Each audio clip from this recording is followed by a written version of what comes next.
Welcome to Preecaaap UFC 322 taking place in Madison Square Garden. Oh, look at right on time, brother. Right on time. I was about to just ready to talk you up. So before we start this show, I definitely want to go over last week's Tapology group. What is it? 921, the Murderers Row. Let me share this. Very excited about this. Boom! Look who's in first place. Your own Real Fight Picks player for life, followed by a close second with BC Dave. Oh, I'm so proud of you guys.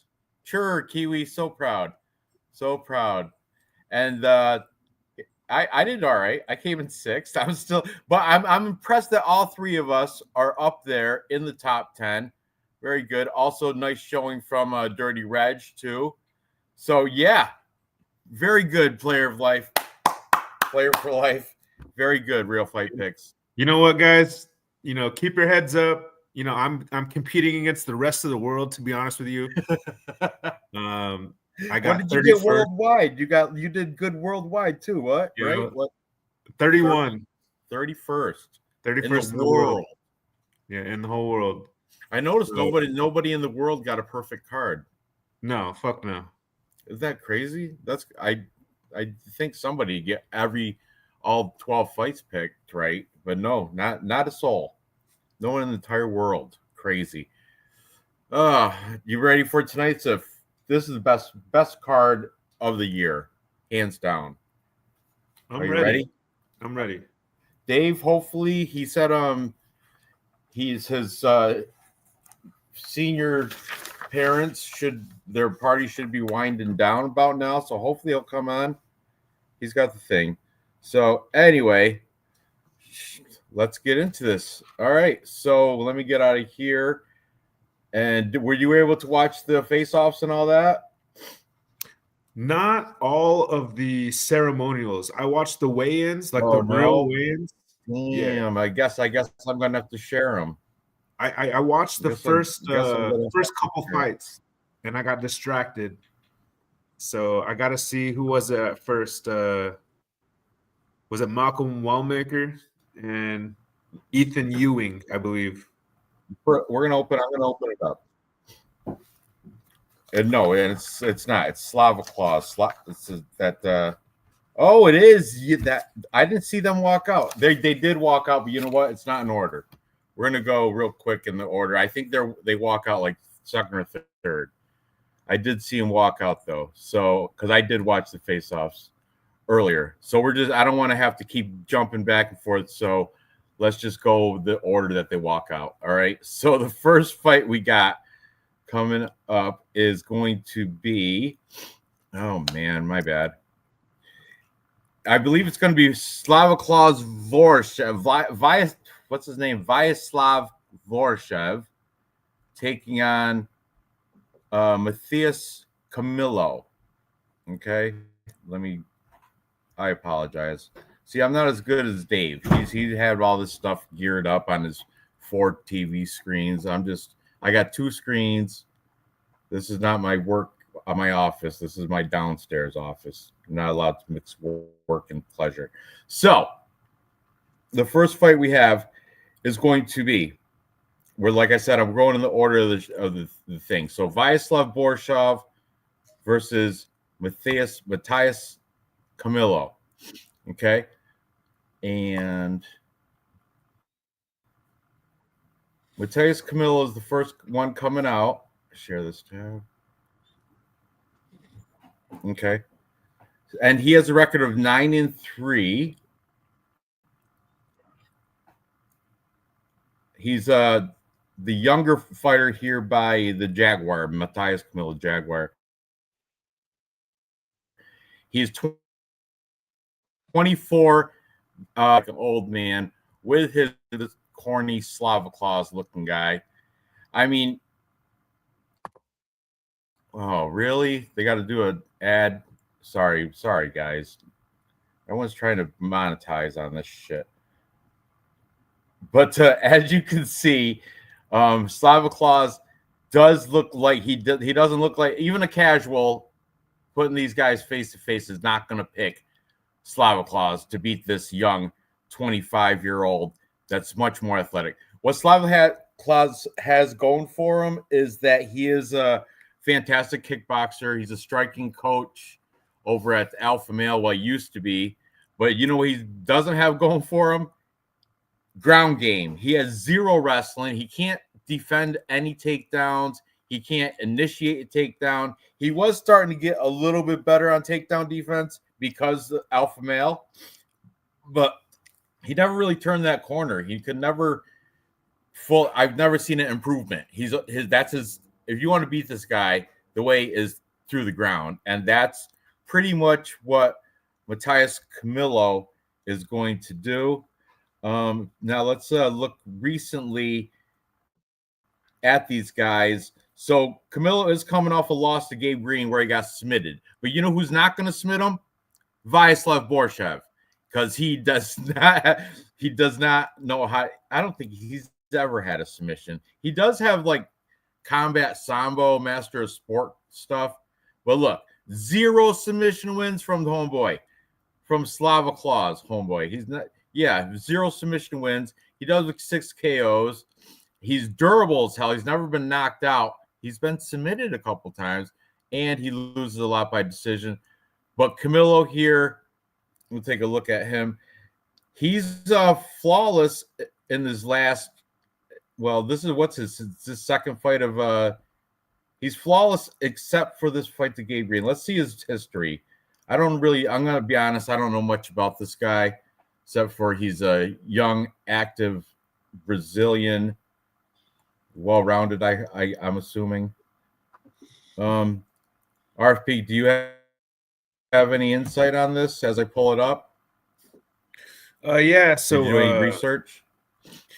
Yeah, he's a huge jiu-jitsu player. He's like I don't know if he's a jiu-jitsu black belt, but he's super good at jiu-jitsu. Like the fight that I watched, he fought against I can't recall. Let me see. It was against Dorian Ramos. And that triangle armbar, I mean, just the fact that you can pull off a triangle armbar, I mean, you got to know Kimura, you got to know some things. And it was beautiful the way he did it. He was losing that fight, though. Dorian was getting him down. He looked like he lost the first round of that fight pretty easily to Dorian by just getting taken down. And, that wasn't like a great look, but he has that kind of style where if it gets into the second round and the third round, he starts to take over. And that's what he did. He kind of wore down Dorian and he finished the fight from bottom because he was getting taken down. But Dorian was so damn tired. He just was putting himself in the worst positions. And so that's what happened. I noticed with Camilo too, early on in his career, he was getting subbed because he can get taken down. He's a good jiu-jitsu player, but he's not flawless by any means. I mean, he was getting taken down several times by Dorian Ramos, who doesn't sound Brazilian. That sounds like Hispanic. And, I've never really heard of that guy. And the guy was taking him down pretty easily. And so the fact that he lost to Gabe Green is no surprise. But the thing is, Borchev, Slava Claus, his kryptonite is somebody who can wrestle, because who Slava Claus actually shines against is guys who just strike, like James Lontop, and that's who he beats real easy, is other strikers. But if somebody else has any kind of wrestling or jiu-jitsu chops, then that's where he gets in trouble. And I don't know how strong Camilo's wrestling really is. I know he started to take over and getting a couple takedowns in that fight that I did watch. I did watch a couple of his fights. I learned a little bit about him.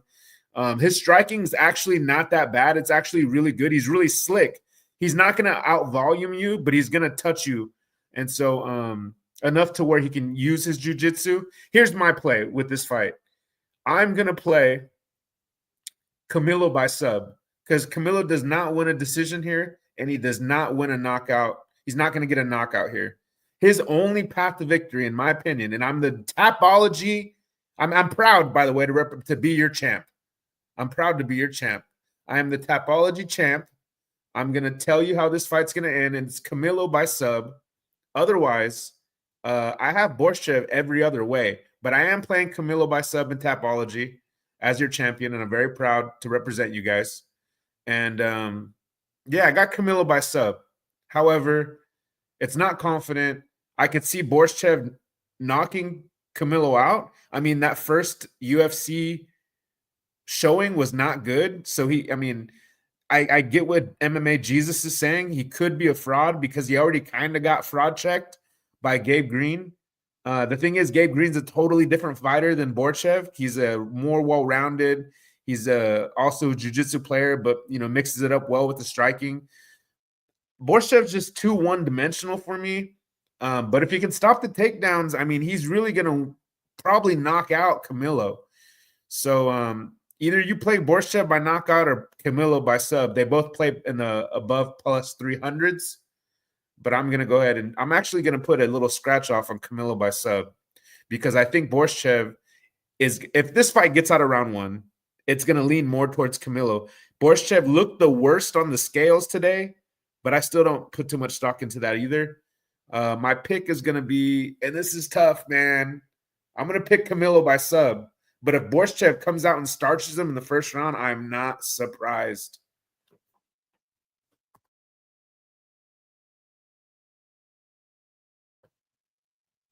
I think you're on silent. You're on mute this time. First time in a long time. I got you. Oh, good thing. Good thing. I was interrupting you and everything. Now I'm only kidding. I wasn't, but I was looking at this and I see you're taking this by sub, but I think I'm going to go by decision. I think it's going to get a lot of control time. Borshchev will manage to tuck his chin and defend getting subbed. I think maybe not, but I either way. Here's my bet: Camilo money line minus 175. Moving on. So moving on up the card, we're going to go with the order of the face-off. So I think next would probably be Malcolm Wellmaker, but we shall see who's the lucky guy coming up. That big guy in the vest right there, that's an awesome vest, that UFC vest. Makes him look bigger. Huh? It's probably bulletproof. The one that's clapping right there? Okay, so that's Eric McConaughey. Yeah? Yeah, either that or it is. It's Eric McConaughey. So come on, he's Eric McConaughey. Look, he doesn't even know where to stand. Get over on the scale, they're telling him. Get on the scale. He did for real right there. So all right, he's okay. I'll get on the scale. So Eric McConaughey comes in, record 10-3-1 for this guy. He's oh man, let me get back to him. He's going against this Russian Susakayev. Susakayev is the biggest favorite on the card. And I think he's I want to say minus. Yeah, oh look, they changed the order too on here. So we're good. This is the order. So yeah. Baisinger Susakayev, undefeated fighter, 10-0. I want to check his odds on DraftKings, not on Tapology. And this guy, he's the real deal. He's well-rounded. I guess he's got some very good striking, throws with a lot of power behind his fights, and he can take it down to the ground. So let's see what he got. Share this tab.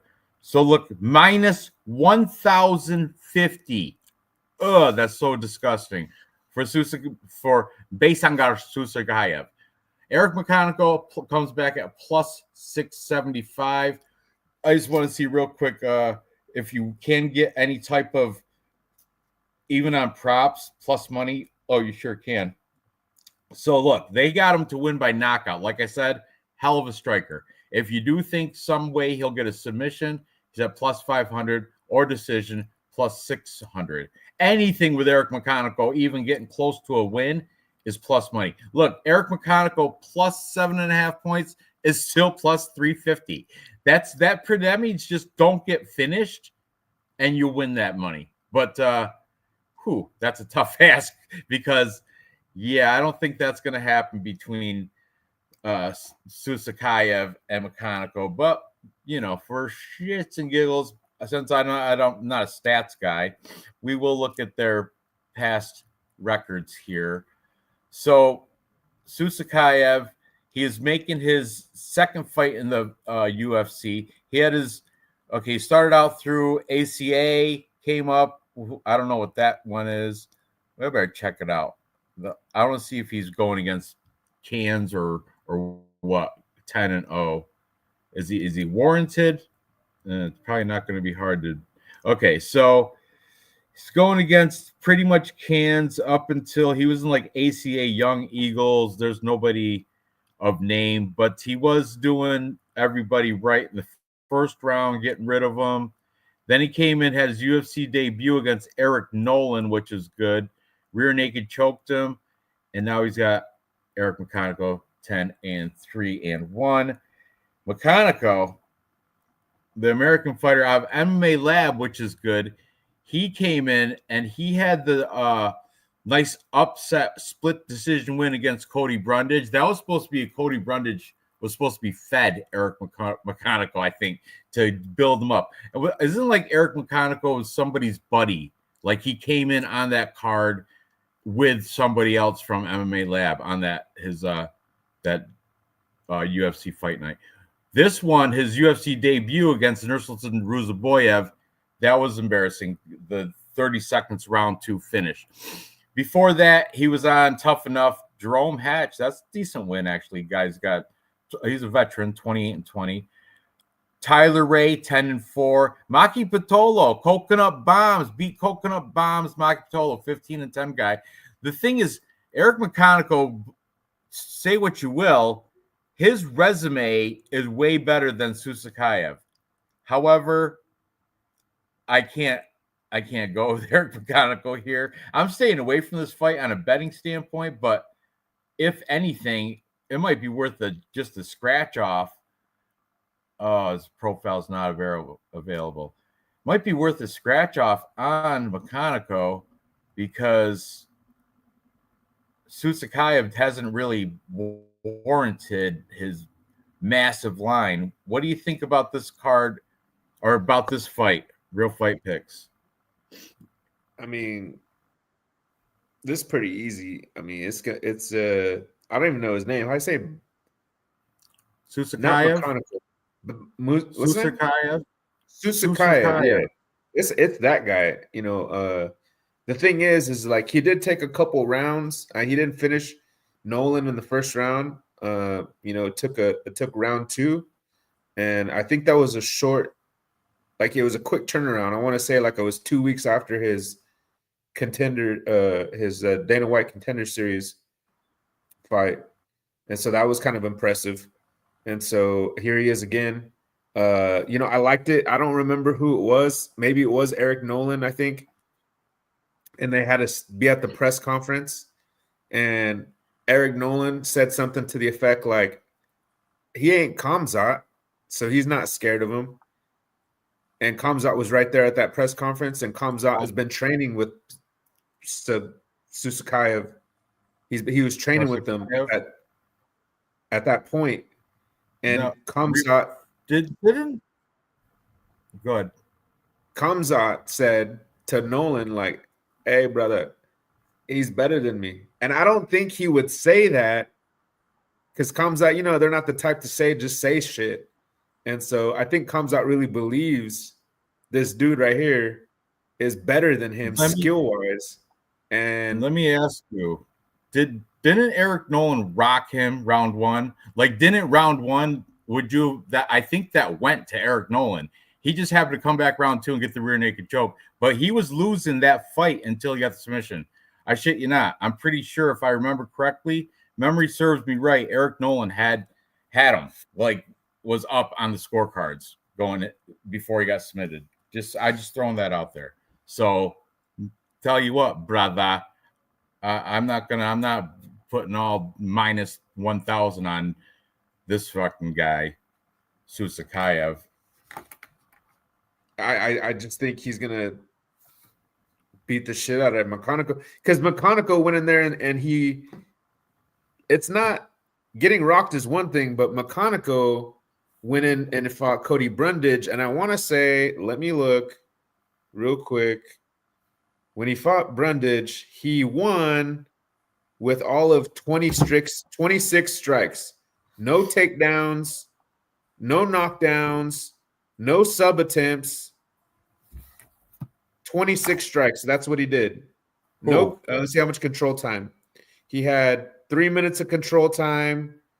He threw 11 strikes in the first round. He landed 3. He threw 23 strikes in the second round. He landed 7. And his last round, that's where he shined. So he threw 3. He got 3 significant Well, we're strikes both on the round. super large favorite. You know, I'm just saying he's not the scratch off guy. I don't think we don't have to waste more time.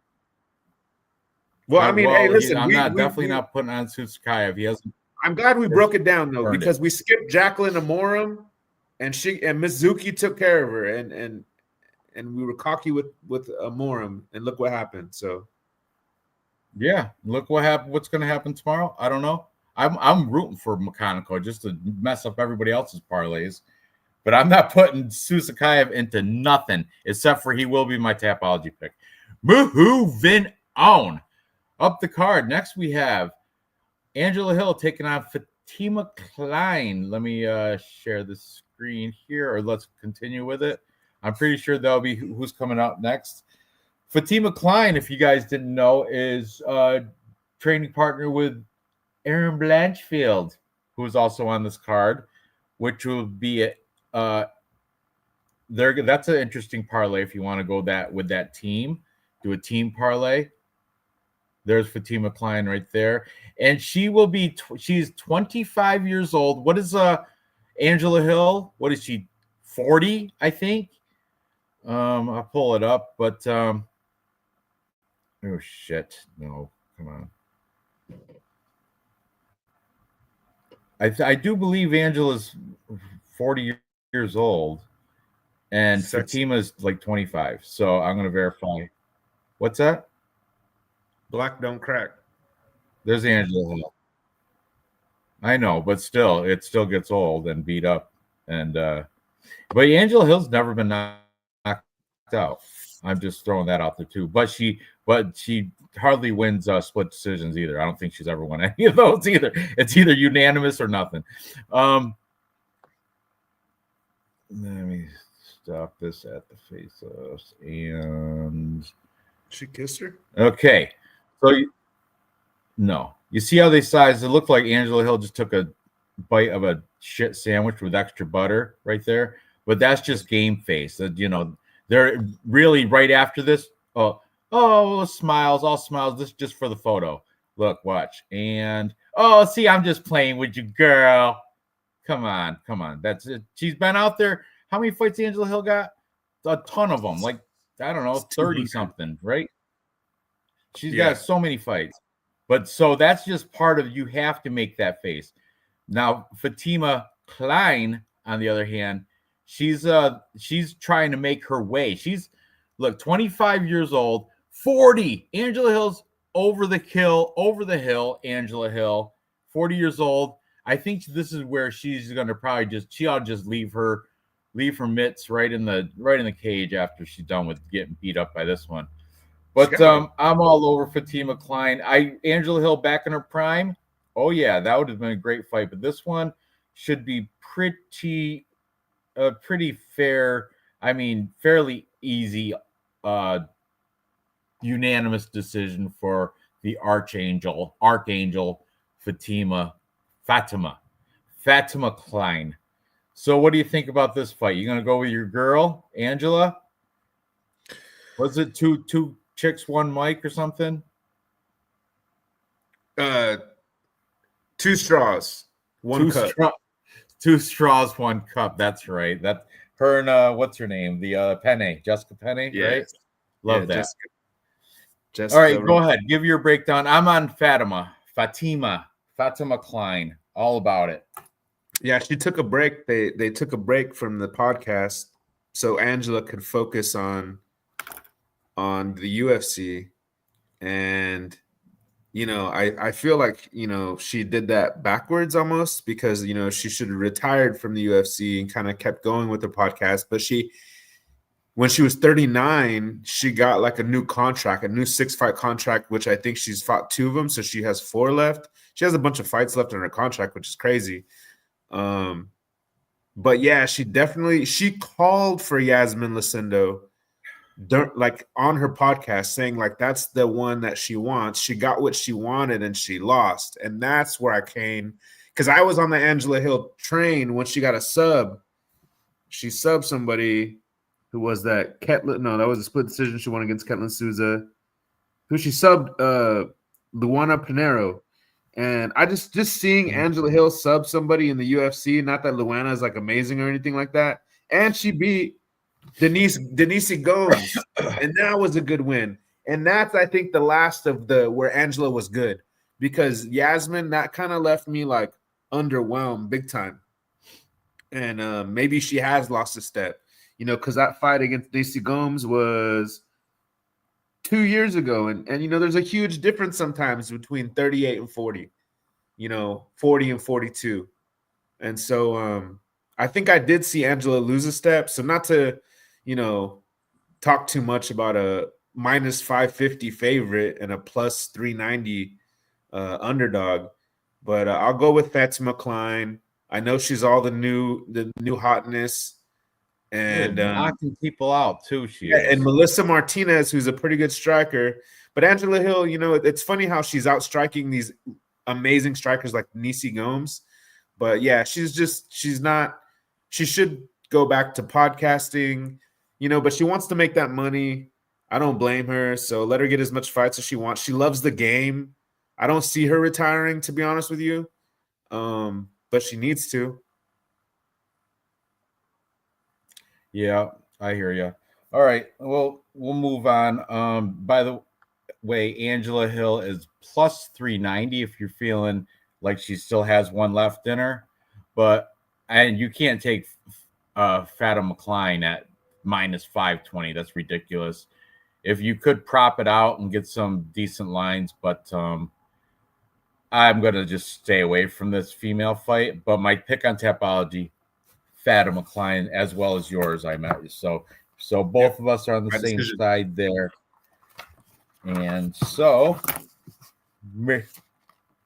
moving on.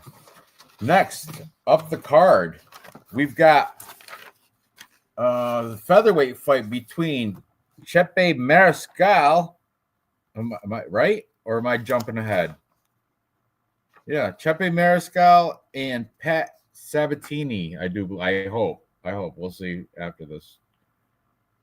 I could be wrong though. Let's see. See who comes out. Mystery Man. And yep, there's Chepe. So next fight, we got Chepe Mariscal, Pat Sabatini. This is a striker versus wrestler, because Pat Sabatini, both these guys are fairly, they can do it. No, they're not well-rounded. Chepe Mariscal is a striker. Pat Sabatini is a wrestler. And they are both very good in their respected fields. But one of them is going to have to have a hole, and I think both of them have.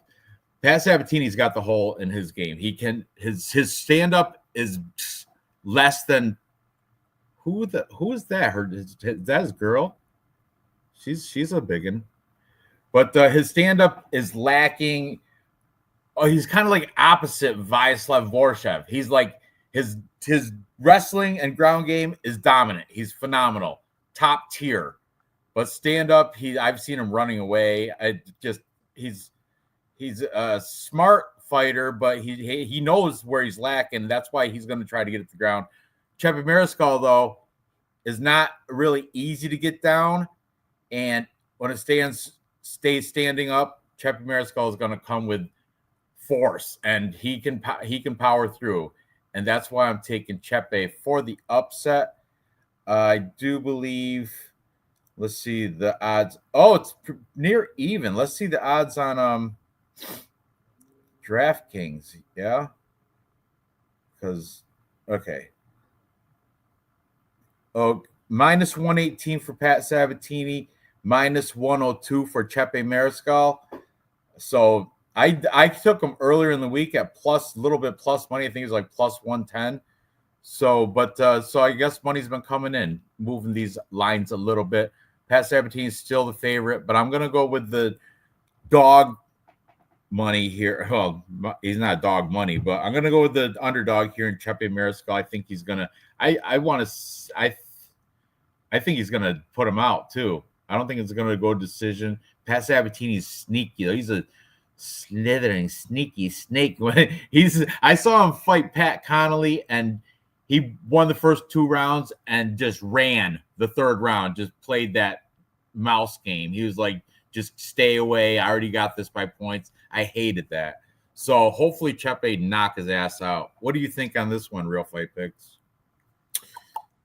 I say, I've been thinking about this fight all week long. Every day it's crossed my mind, and I heard some smart guys. I don't know who it was. I don't want to say it was Wheezy. I want to say it was like randomly, like, and I was watching MMA podcasts and I just let it go on roulette, and randomly MMA crossover. I don't know if you ever seen them. I think it was him. I'm not sure. I don't want to call anybody out. Maybe it was Useless, but okay. They were talking about what they say. They picked Pat Sabatini. They picked him, and I felt like it was one of those situations where they didn't want to they just let the odds, do the picking for them. They went with the favorite lazily, whoever it was, because they were saying that Pat Sabatini has improved and, since their last fight, because they've already fought before. So this is Pat Sabatini, Chepe Mariscal 2. And Chepe won the first one by split decision, but Pat has grown and he's evolved. And the thing is like, you just touched on it. He didn't even work on his striking, and you can tell. On the other hand, I say Chepe is more evolved. It really offended me, whoever said that about Pat, how he was the more evolved one, because I feel like it was the opposite. And I feel if we're splitting hairs, and Chepe already won, if we're splitting hairs, he's 2 years younger. He's still in that prime where, Sabatini's 35, about to be 36. He's kind of like coming out of it, and he couldn't even beat him the first time. And it's probably because Chepe defends takedowns.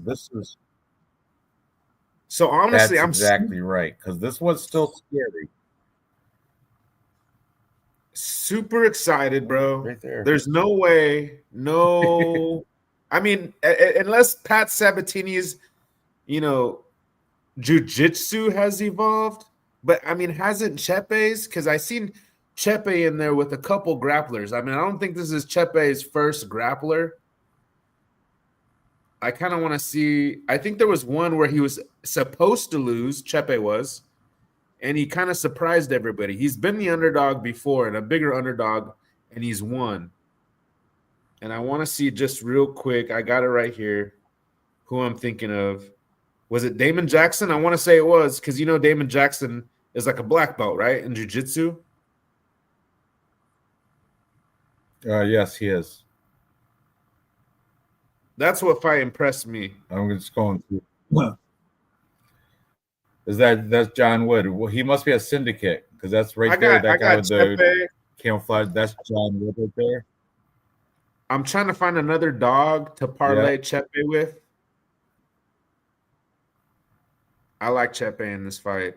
I think it's going to be easier. Yeah, he already fought him in this picture. And he beat him by split decision. If this fight gets out of the first round, oh God. I mean, you can count your money already. You can count it. Right. I want to put Chepe with somebody.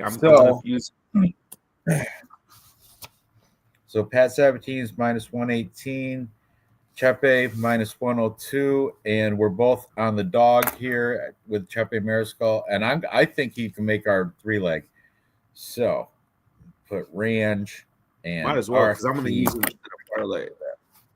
I like him. I've already got him. He kind of reminds me of Taco in this position. He reminds me of my Taco Padilla last week against the against Bonfim, the loser one. Ishmael, the weaker one. Ishmael. Yep. All right. So moving on up the card. Next we have, I believe the legend.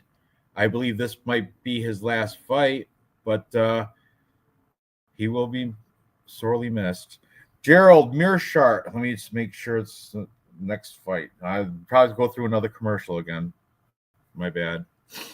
But we got Gerald Mearshart, 37-20. Yes, sir. He's got 57 fights.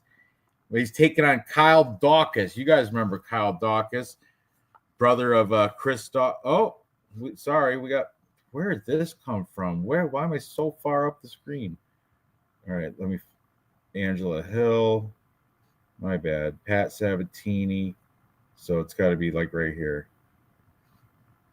I would imagine. And come on out, Gerald, GM3, Gerald Mearshart. So we got Gerald Mearshart taking on Kyle Dawkins. Gerald Mearshart, you guys know he's the legend. I even on my Capper Comparison Picks Teespring site, I even have T-shirts I made for GM3, legend. Man, love that guy. However, doesn't mean he's going to win. I think this is his probably, I would imagine it's got to be his last fight, especially if he loses. Now, Kyle Dawkins comes out. Look at his brother, Chris. Chris isn't even a heavyweight anymore. Lost all that weight. Looks like a lightweight. Kyle's looking cringy, too. I don't even want to bet on this guy. I'm not betting this fight at all, but I also noticed, that show, the MMA predictors, where he takes every single handicapper and itemized them. You know what I'm talking about, right? Yeah. He did this. Not one person, not a single soul picked Gerald Mearshart. People even picked Eric McConaughey, but nobody picked Gerald Mearshart. Not one. Why? Not one. It hurts my heart but I can't even pick him either. But I do. You know what? Because it's Gerald Mearshart, I am going to throw a scratch-off bet on him, and I'm going to be rooting for him. But Tapology pick, I'm picking Kyle Dawkins. He's probably going to get a decision. But, man, the bet here would be, I think, fight to finish by submission. I think whoever wins is going to win by submission. I hope it's GM3, but it'll probably be Kyle Dawkins. But I think that's the way it's going to go because both these guys, if you look at their Tapology, both of these guys got mad submissions. Let me see if I can pull it up quick. Yeah, right here. So if you look at let's look at Kyle Dawkins real quick. The Darce Knight. He's even got a submission in his nickname. Unbelievable. So you come here, look at all these 11 wins by submissions. Only 2 by TKO. One of them was recently, right? Just against Michelle Pajeda. Yeah. One of them was right there just recently. That doesn't mean he's a knockout artist because he knocked out Michelle Pajeda. That's, look at this. 11 wins by submission. And then let's look at his opponent, the legend, Gerald Mearshart, with all his, let's see how many this handsome fella's got with his mustache. Oh, come on. It's always lagging. Yeah, you have a faster computer. GM3, 37-20. You go down to his submissions. Oh, look at this. 29 of them. Real Fight Picks. 29 wins by submission, 9 losses by submission. So how many that? Yeah. 38 of his 57 fights, there's a submission, win or loss. So the bet is the fight to end in submission. It'll probably be Kyle Dawkins, but man, GM3, let's go, buddy. So what are you thinking on this fight? What do you got to share? What information you got? I mean, we know these guys, and I don't know any of the props. One I guess I would be looking at is like fight to go under 1.5. What? Let's see.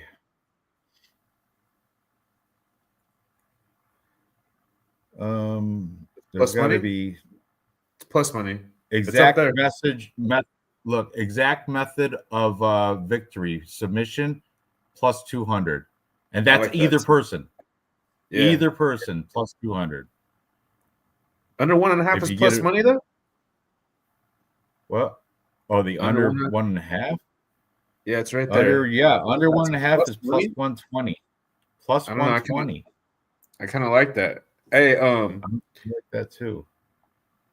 Honestly, man, can I be honest with you? I think Mearshart has better hands, and if it goes to the ground, I think Mearshart is more dangerous. Now, factoring in everything else, like their age, I obviously you got to say Dawkins, right? Because he's the younger guy.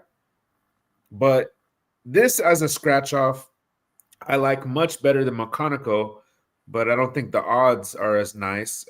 But I still like it better. Maybe Mearshart by sub. Ooh, maybe I should do. Look, I get a bonus if I do winning method 30% boost right here. You see that in the corner? Yeah. I can.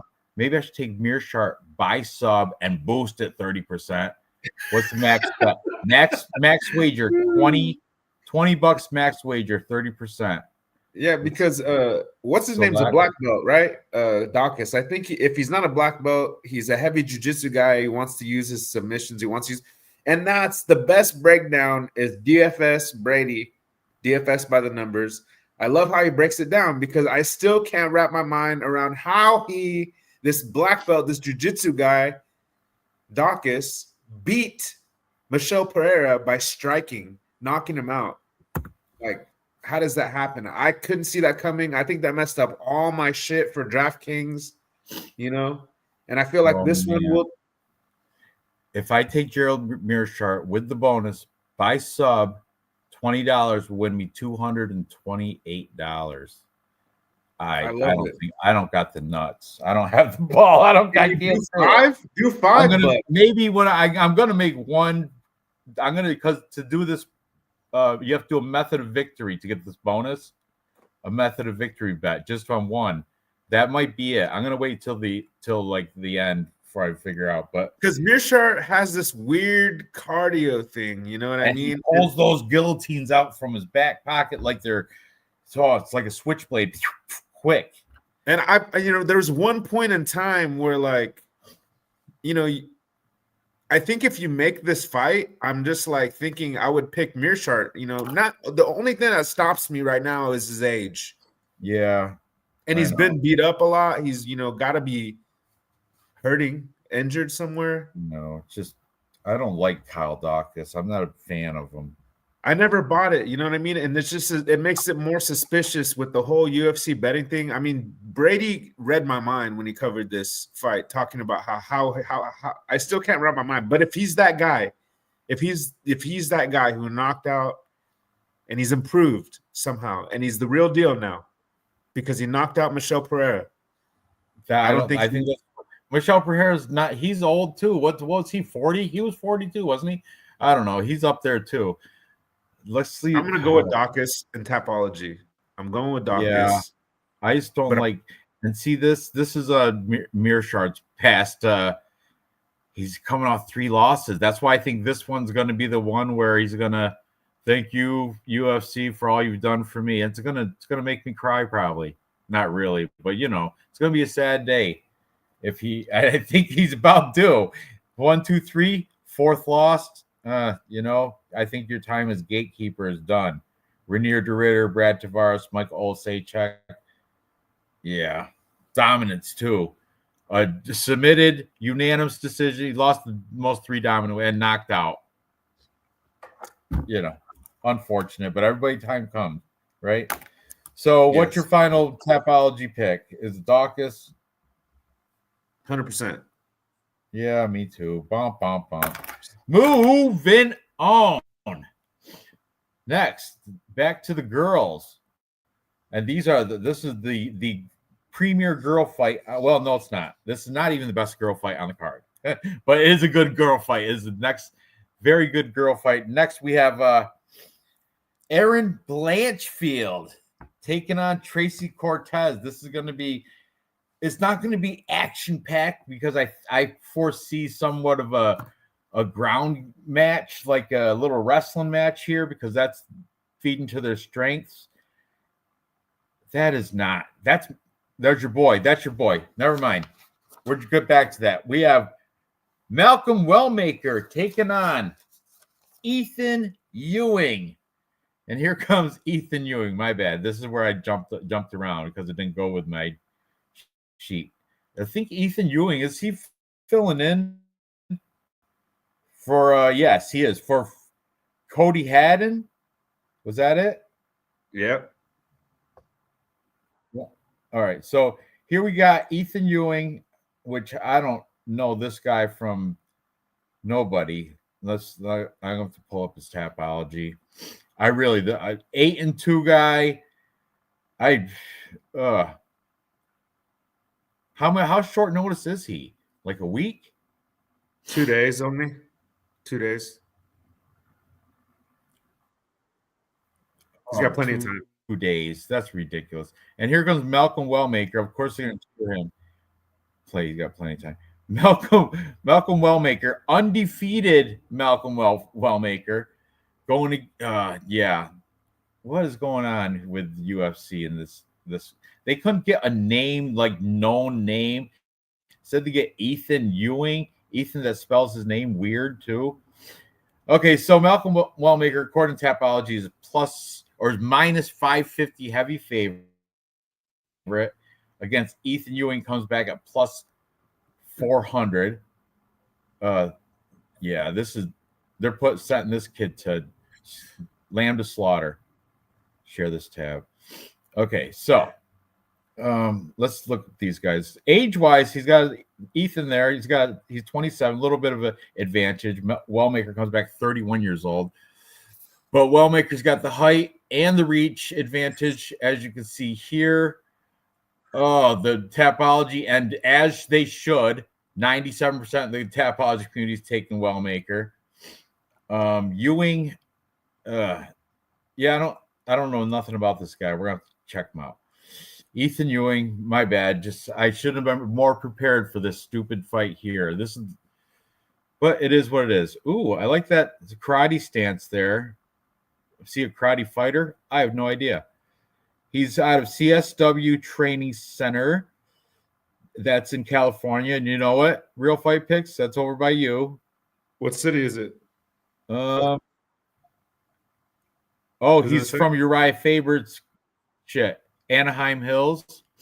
But look, if you look at his regional scene here, he's from Uriah Faber's A1 Combat. So you probably do know of it. Oh, and he spent a lot of time in this LXF. LXF. Is that familiar? That's a regional scene out of there, California. No names at all through. Oh, David Acuna.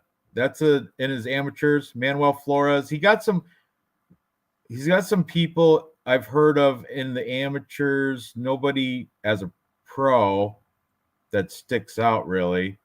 Yeah, this guy, Malcolm Wellmaker, is going to beat the shit out of this guy. Moving on. I don't want to waste any more time.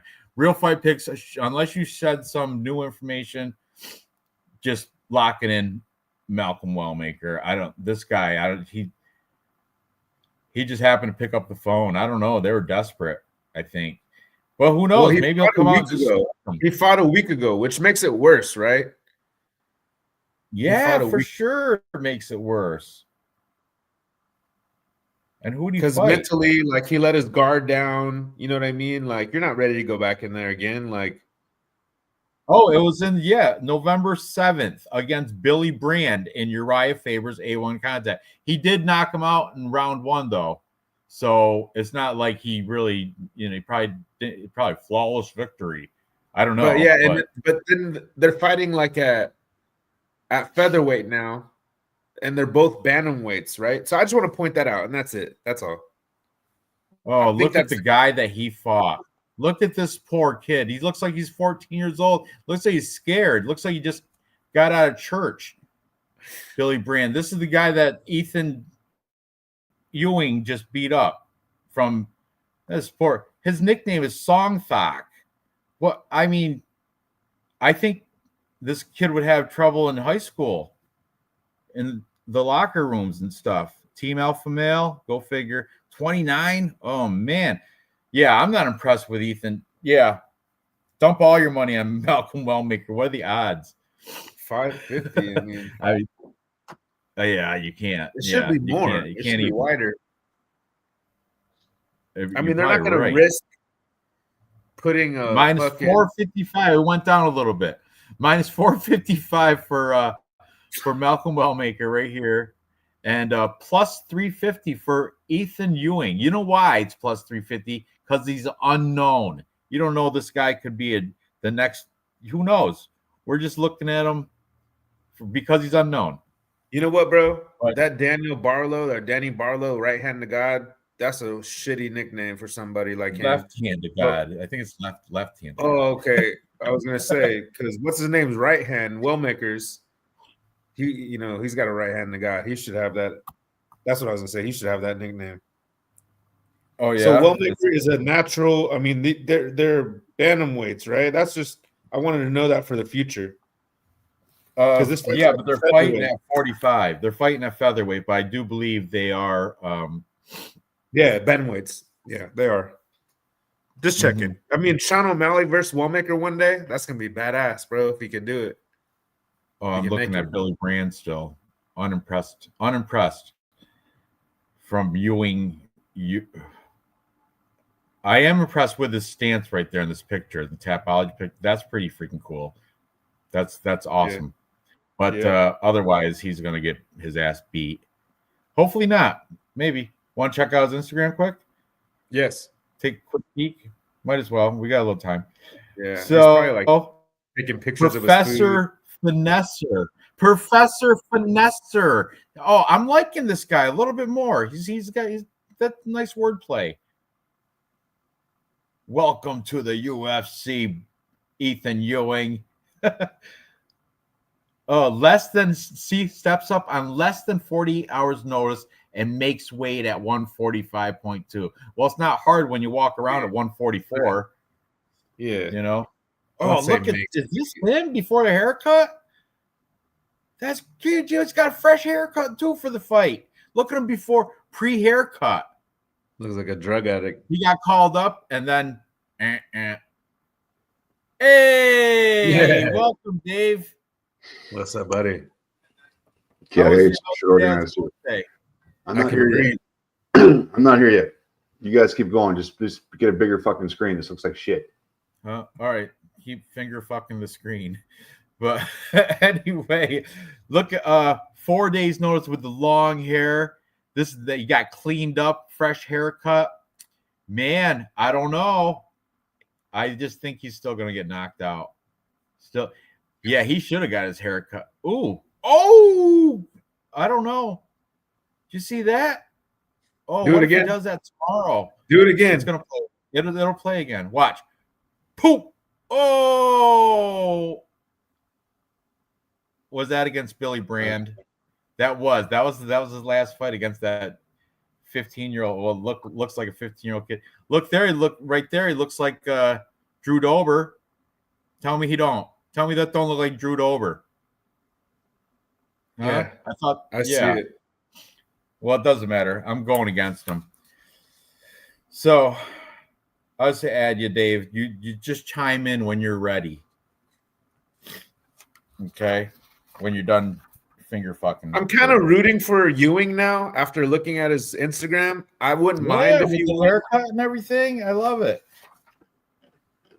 I'm going for him. Are you? I'm not picking him, but I'll throw a scratch off on it. Screw it. I mean, UFC. You know, I mean, this is like what? What is he again? Let's see his odds real quick. Plus 350. It's worth a little half a unit bet. Plus 350.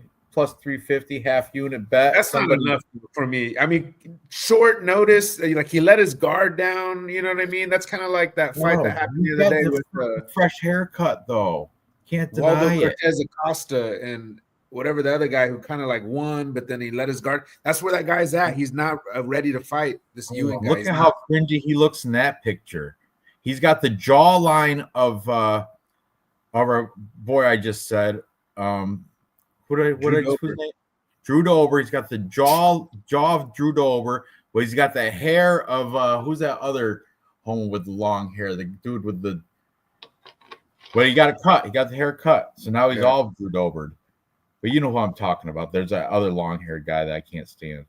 Yeah. Yes. Oh, look at him right here with the girls. Oh, I stole you. After that's A1 Combat. Yeah, baby. Dave, since you're here, did you want to go back and see how we did last week in Tapology or no? I wonder if that's been. Have we talked about that yet? Yeah, we did. That's how I opened the show. Yeah. I just congratulate the guys. I let them know I'm happy to represent them in the world scene. I'm an Olympian, bro. Oh, there it is. Yeah, not a bad showing from any of us, really. This needs to be an Olympic event. Oh man, if your head gets any bigger, you can't. Your hat's gonna break. Shit. So, Dave, how's your dad's party celebration? It's good. It's happening tomorrow. This was just a prelim. Oh, a little pre-event. Okay, there you go. Good. So, how do you want to do this? You want to catch up with all your picks? So no, keep going. Oh no, keep going. Jump back. All right. Keep going. Muhu Vin Own up the card. Let's see where we left off. It was. You have face-offs up too? Yep. Okay, MMA junkie. All right, we just did that Malcolm Wellmaker, Ethan Ewing. Next coming out is apparently Tracy Cortez, the beautiful Tracy Cortez, and Erin Blanchfield. So Erin Blanchfield, she's fantastic. She's top 4 to me. One of my top 4 favorite fighters. Comes in 13-2, taking on Tracy Cortez 12-2. This is going to be a wrestling battle.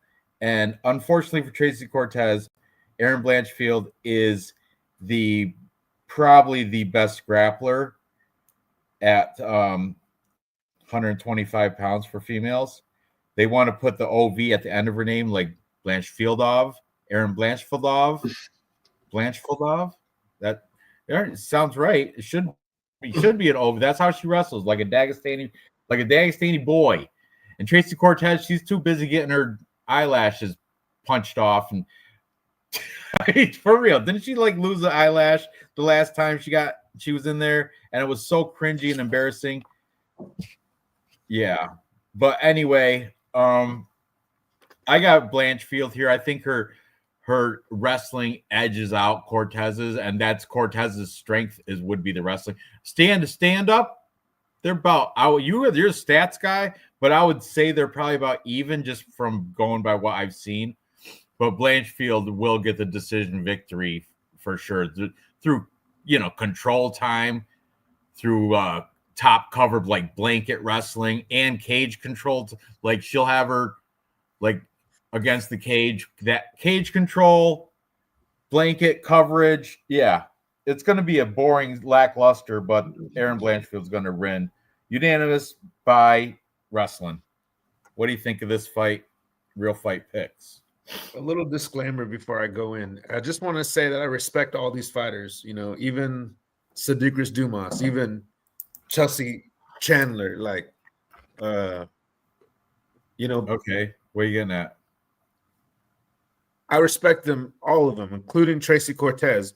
But Tracy Cortez is like a fucking annoying, fucking lazy. Like she looks good, but like she's had canceled fights. You know what I mean? Because I feel like she's not focused. I feel like she's a bullshitter. Like, she's dating like these dudes. Like, kissing she on. dated Brian Ortega, remember? Yeah, and they're kissing each other a lot and like trying to get all in the camera and trying to be the UFC sweethearts. And he was like Adam McCline, Dave. Right. We already saw her. He had a family. Aaron Blanchfield's training partner, though, by the way. Good. That's why Dave brought her up. This is who Aaron Blanchfield trains with, Fatima Klein. That's Pat Sabatini. He's a little weasel. They're not in order. Damn it. It'll catch up. There's Ewing right there. Oh, there they are. Go there. Kick it back a little. There they are. She does her lips. You know what I mean? Oh yeah, and the fake. You think she'd stop wearing those eyebrows, that eyelashes? Didn't she get an eyelash knocked up? Yeah, she thinks she's a little hot ass. She thinks she's a little hot ass. And doesn't she have the brother, the one brother that's yeah, she mentions him like every interview. She mentions him, and that's fine. He was in like Contender Series, but then he lost, or Ultimate Fighter House or something. He lost the finale. Passed away. Was that the one? No, because she talks about her brother, I think, who passed away. And every interview, you know what I mean? Oh, I don't listen to any of her interviews. It's her like routine. Oh, another bonus for Aaron Blanchfield fans. Look at the blonde who she's with. Is that her trainer, physical trainer? And then she was with Neon, and she's more about the clout. You know what I mean? This right takes place in New York City, and Aaron Blanchfield is from North Jersey. Just another. It's like fighting in her backyard. I mean, yeah, but Cortez isn't she from California, Texas? Well, she already beat Blanchfield. Is the thing. But what I'm saying is, that Blanchfield takes her career seriously. She grew, Cortez, like that's what, like she could have been. And she was talking shit about Brian Ortega, like saying that he didn't reach his potential. Is that her brother on a tattoo on her shoulder? Probably, most likely. I'm sure it is. And her wrestling coach, like thumbs up. Does he have Down syndrome? Her wrestling coach, I think he passed away. And her wrestling coach, is he got like a UFC shirt in the tattoo with his thumb up? That's okay. Whatever. Good on you, Tracy Cortez. I got Blanchfield by robbery decision. By robbery? She's gonna earn it. They're fighting. They're fighting again. Tracy beat her already. Yeah. So why is she minus 260? Dave, what do you got? Hang on one second. I just wanted to pick up this video that I believe, she was. So she was the last girl to weigh in. She was the last fighter to weigh in. Tracy, right? Very, very, at the very, very end of the show. She barely made weight. She came in at 125.6 and looked harsh. Here she is. There we go. Literally 20 seconds before the end of the show is where she comes in. Barely makes the weight. Trying to look pretty still, but not a good look for her. Now, regardless. Oh yeah, she was nervous too. She looks relieved. She's just happy she made weight. Yeah. Now, she's gonna be the weaker girl in there. 100%. If you do want to go over some records, because I know we kind of skipped that one real quick. She did beat Rose Namajunas. Sorry, Aaron Blanchfield beat Rose Namajunas.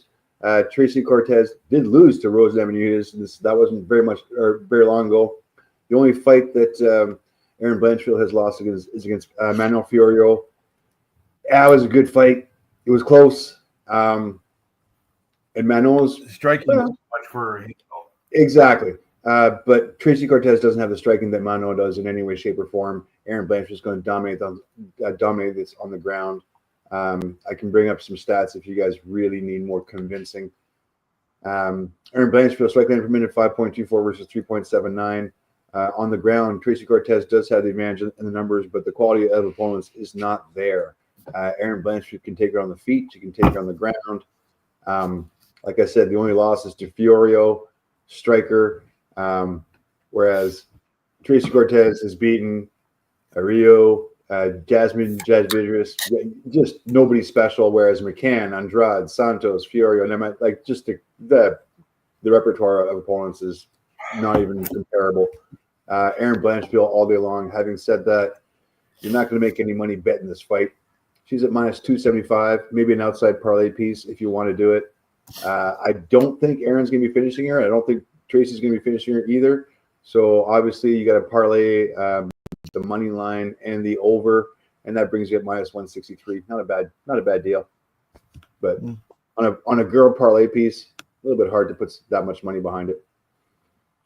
Okay. The odds are like that because Tracy's everyone knows how she is, not disciplined. That's why it has to be. She already won't beat her. It makes sense. I'm surprised the odds are that close. Well, I would expect a lot more on Aaron. Yeah. Well, this is like it's like contender eliminator, because whoever wins this is up for a contention. Like fights Wei Li or Valentina. Yeah, probably. Yeah, I know what you're saying. All right, moving on up the card. Next we have, still in the prelims. Next we have Roman Kopylov taking on RoboCop Gregory Rodriguez. Kopylov comes back as the underdog, plus 154 on DraftKings right now. I'm looking right at it. G-Rod, Gregory Rodriguez, RoboCop, the Violent Obama, whatever nickname you want to call him, minus 185 favorite, which I understand he's a fantastic striker, hits his mark. But man, isn't Gregory Rodriguez, he gets wobbled a lot. Isn't he chinny? I think so. And Roman Kopylov would be a little bit younger, and I think he's a little bit, what's the age here? I didn't really catch it. Roman Kopylov is 1 year older. Oh, 1 year older. Okay. G-Rod just looks old. He always just looks old. He does. I think he's lying. All those Brazilians lie about their age anyway. But I think Roman Kopylov, you know why? Because that picture, he looks like Chase. He looks like Chase Hooper. Yeah, exactly. But Russian Chase Hooper. But anyway, he's not, because Roman Kopylov is a striker, and I think he's got a fantastic head kick too. Anyway, I think Roman Kopylov is a little bit faster than Gregory Rodriguez, despite being a year older. I think he's got a little bit more athleticism. I think strength and power will go Gregory Rodriguez, but when Dave goes over the stats, you'll probably find Kopylov's volume. I don't know. I'm assuming that Kopylov's got the faster volume, and I think he's gonna. I'm picking Kopylov plus money underdog spot against Gregory Rodriguez that I've seen get beat up by Jun Young Park and still edge out a robbery victory. Jordan Williams. The diabetes, Jordan Williams. You got to throw Jordan diabetes, type 1 diabetes Williams beat Gregory Rodriguez. Yeah. How can you can't forgive that. Yeah, because you're going to go over the recency bias here. Come on, we're not going back that far. Roman Kopylov coming off a loss against Paulo Costa. Paulo Costa is pretty much G-Rod and a not as good version. He beat Roman Kopylov, beat Chris Curtis, who was 31-11. Not impressive. With the head kick, Almeida. Right? Is that the head kick? He beat Cesar Almeida by split decision. Yeah, he beat a guy who was 31-10. With double-digit losses. Okay, he beat Cesar Almeida by split decision. Man, he lost Anthony Hernandez, and then you want to go back past 2 years? I'm sorry, G-Rod is back on the rise. He beat Jack Hermanson. He only lost to Jerry Cannonier. He got clipped. That's about it. If not, he had no problem beating CLD. He had no problem beating Brad Tavares. No problem being like, these are all finishes, knockouts. All right. He's finishing everybody. He's back on it. You guys want to go on Kopylov? Go ahead. I'm all over G-Rod on this one. I'm going. Yeah, I'm definitely taking. I'm on the Kopylov side. What about you? Real Fight Picks? What are you doing? Bro, there's two fights. Like, I was gonna do a bunch of DraftKings lineups, but there's two fights that fuck with me that are like live rent free in my mind that are keeping me from thinking I even have a chance. And this is one of them. The other one's the Borshev and Camilo fight, because I know that Borshev can come out and knock this dude out. Pickings on that one. I don't know about this fight, man, because G-Rod, just like he was winning, I want to say, the Cannonier fight. And he is chinny, you know what I mean? He gets wobbled. He goes like, on Queer Street, as they say. And what street? It's my personal favorite. But G-Rod, look at Roman Kopylov. He looks ready, and he was my contender. He's one of my unranked contender picks. Look at this. Look at the face off. Look, G-Rod, look at the slouch on Gregory Rodriguez. He's got he sticks his belly out like he's weird posture. I'm going to go with G-Rod. I'm going with G-Rod. Yeah. And did you hear the confidence in that? I can't I'm only doing it because he's the more well-rounded fighter. I think Kopylov could be worried about the takedowns, and I think Gregory Rodriguez jiu-jitsu could be live here, and it's underestimated, but he gets clipped. He gets clipped. And I think you're ballsy, Ranj, for picking Kopylov, but I'd advise you to not put him in any parlays. Don't even fuck with this one. I'm gonna put him as an anchor in every freaking parlay I got. Just kidding. Yeah. That's where we're at. All right. Anyway, yeah, it's good we're different on a couple of these. Can't be the same on all of them. Moving on. We got the. I don't get stats. Oh, go ahead. Yes, please. Go ahead. Give me stats. All right. Roman comes in 6'0" versus 6'3". Strike landing per minute 4.74 versus 5.54. Advantage G-Rod there. Both of them accuracy 50%. Both of them defense 50%. Yeah, it's gonna be it's kind of a coin flip on the feet. Both of them take punches 5.08 versus 5.04. Negative striking ratio for Roman, positive striking ratio for Gregory. But hey, on the feet, it's gonna be interesting. It's gonna be to see who's faster in there, and who's got the power. And I think G-Rod's got the power. And I saw what Paulo Costa did to Roman Kopylov, and I think kind of opened the book on it and pretty much showed G-Rod how to beat him. Takedown average 1.02 versus 2.21. G-Rod might just take this guy down. Takedown defense 90%. Takedown accuracy 38. If this does go to the ground, G-Rod's got the advantage. So 50-50 on the feet, G-Rod on the ground, both of which got power. I'm not going to pick Kopylov to beat to knock Rodriguez out. No, I got Rodriguez on this one. I'm pretty confident actually. No way, he's too chinny. Chitty Bang Bang had his skull showing, and he still managed to win that fight. It was fucking weird, but all right. Anyway, moving on. You like Next, we have you like Roman Kopylov by KO? Kopylov. So you're at plus 230. Yeah, I'm just taking him on the money line at plus 154, something like that.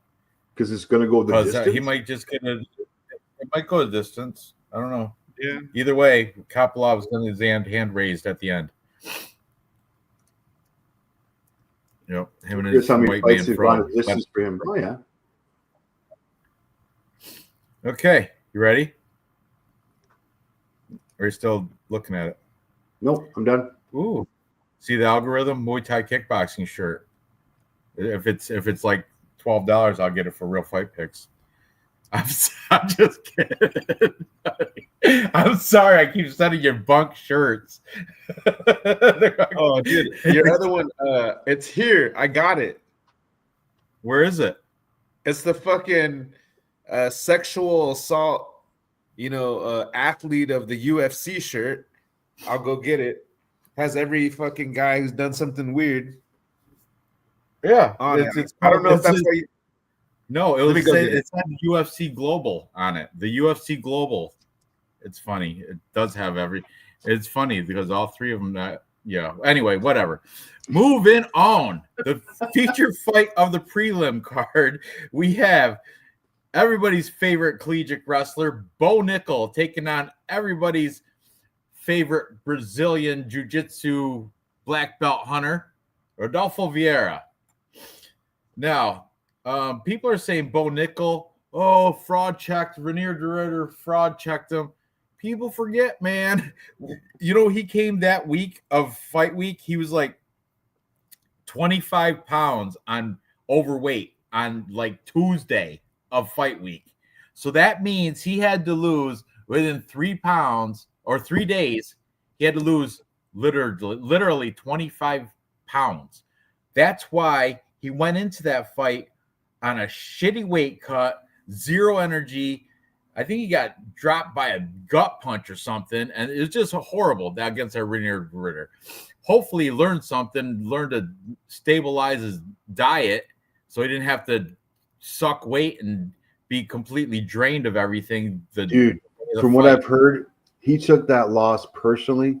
He is choked, and he is coming back with a vengeance. He did not take that loss well. Right, because everybody called him fraud. Everyone said, fraud. Yeah. There are a lot of people who said that. Pissed. And now he's going against Rodolfo Vieira, who's coming off a win against Tresean Gore. So, and people had the same, like Rodolfo Vieira, remember when he got beat by Fluffy? He got choked out by Fluffy? That's because his cardio sapped. So this is the thing. Whose cardio is going to be more resilient in this fight? And the answer is Bo Nickel. He met because of his age. He's 29. Rodolfo Vieira's 36. And I think lesson learned last time against Renier de Ridder to not have to lose 25 pounds in 3 days.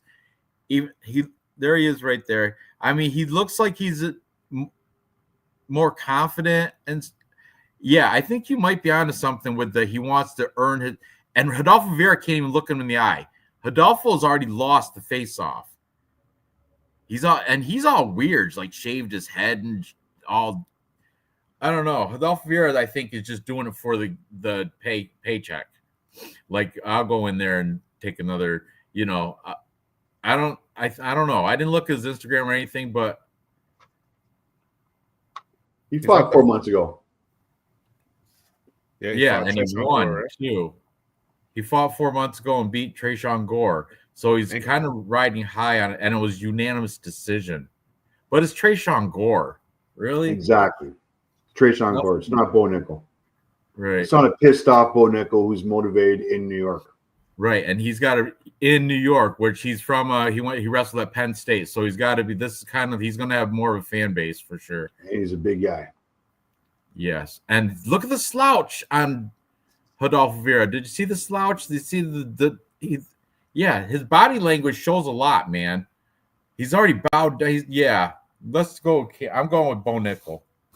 I mean, I'm not confident in it at all because he did his fight IQ that last fight. Who does that? I'll tell you. Someone else does that, and I'll tell you who on this card tonight too. But anyway, I'll go with Bo Nickel. I'm not confident with it, but I'll just go with the moderate favorite here. Real Fight Picks, what do you think you're going to do here? You got an ADCC IBJFF black belt jiu-jitsu expert coming off of a dominant unanimous decision victory off of a runner-up from the TV show, the world-renowned TV show, The Ultimate Fighter, making it look easy, coming out and not even using his jiu-jitsu, not even taking down Tresean Gore once, but using his striking. I mean, that is something. He's also training at Vieira is also training at the Fighting Nerds, the red hot, all the hotness, all the rage. They've been taking some L's, man. They have been. All the hotness and all that hype faded out. The shiny's faded. Not so shiny anymore.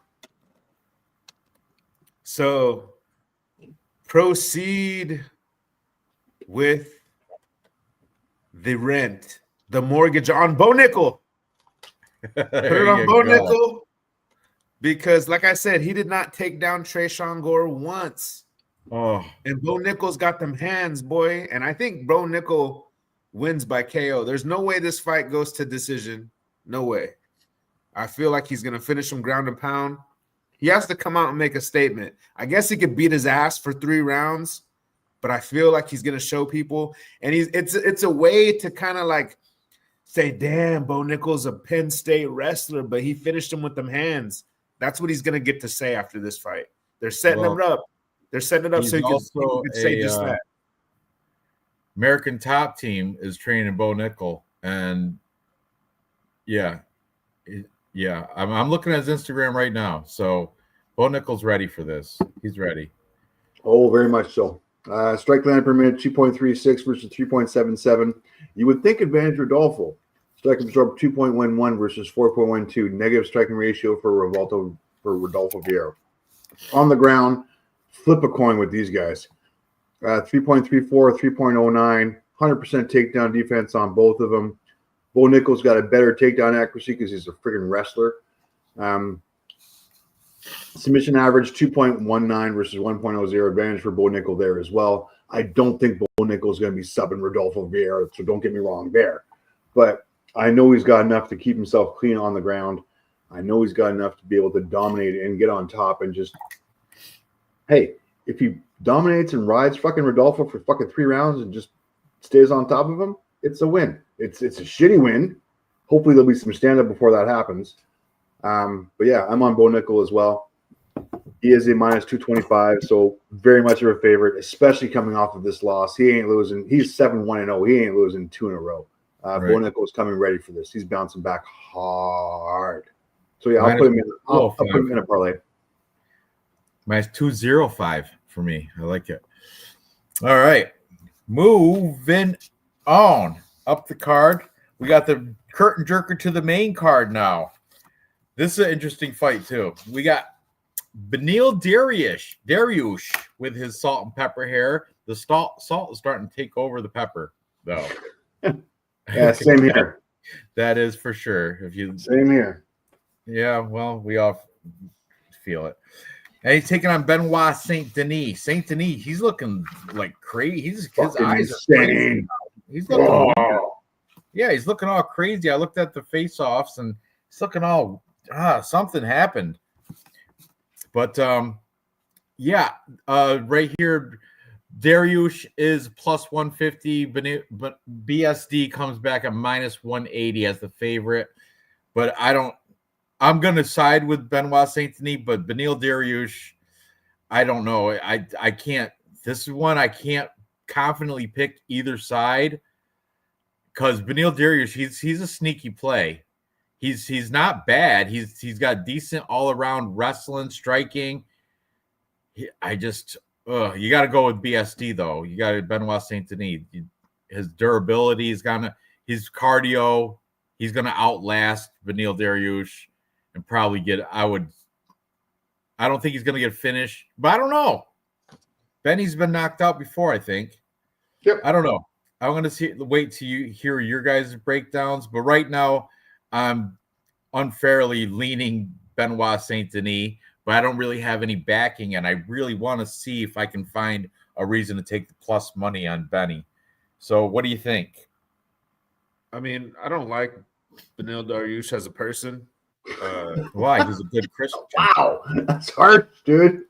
No, he's a church really? Christian. You know that. I just don't like that. Like how he was begging for a Tesla, from Elon Musk, and he just seems like narcissistic. I don't know about all that. He seems narcissistic to me. Like Benoit Saint Denis is like a real fighter. He goes in there, he wants to talk about the fight. You know what I mean? I know too much weird shit about Beneil. I don't like identity politics. Look at his sunken eyes. What's going on? Did you watch his weigh-in? Yep.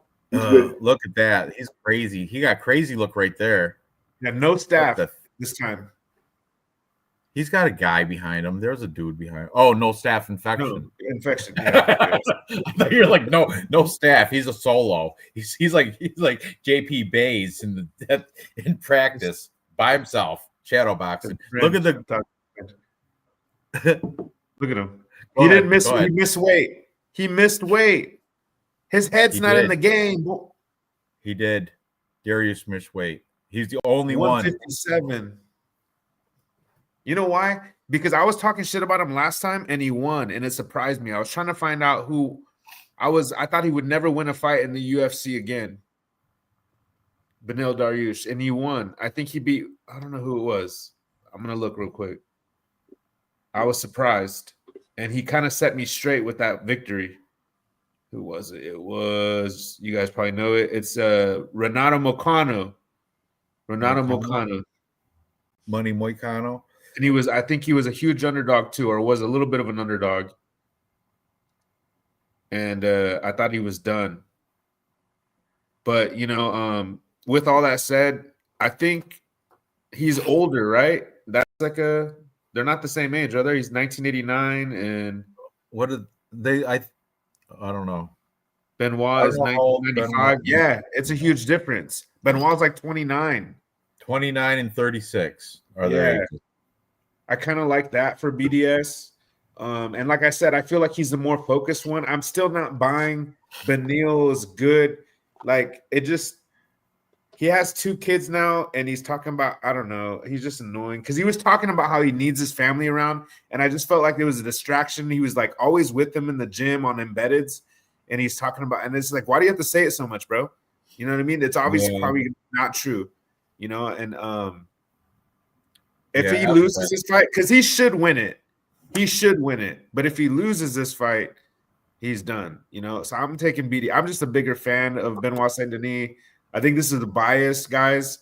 Chat, I just don't like Beneil. You guys, the cat's out the bag. Okay.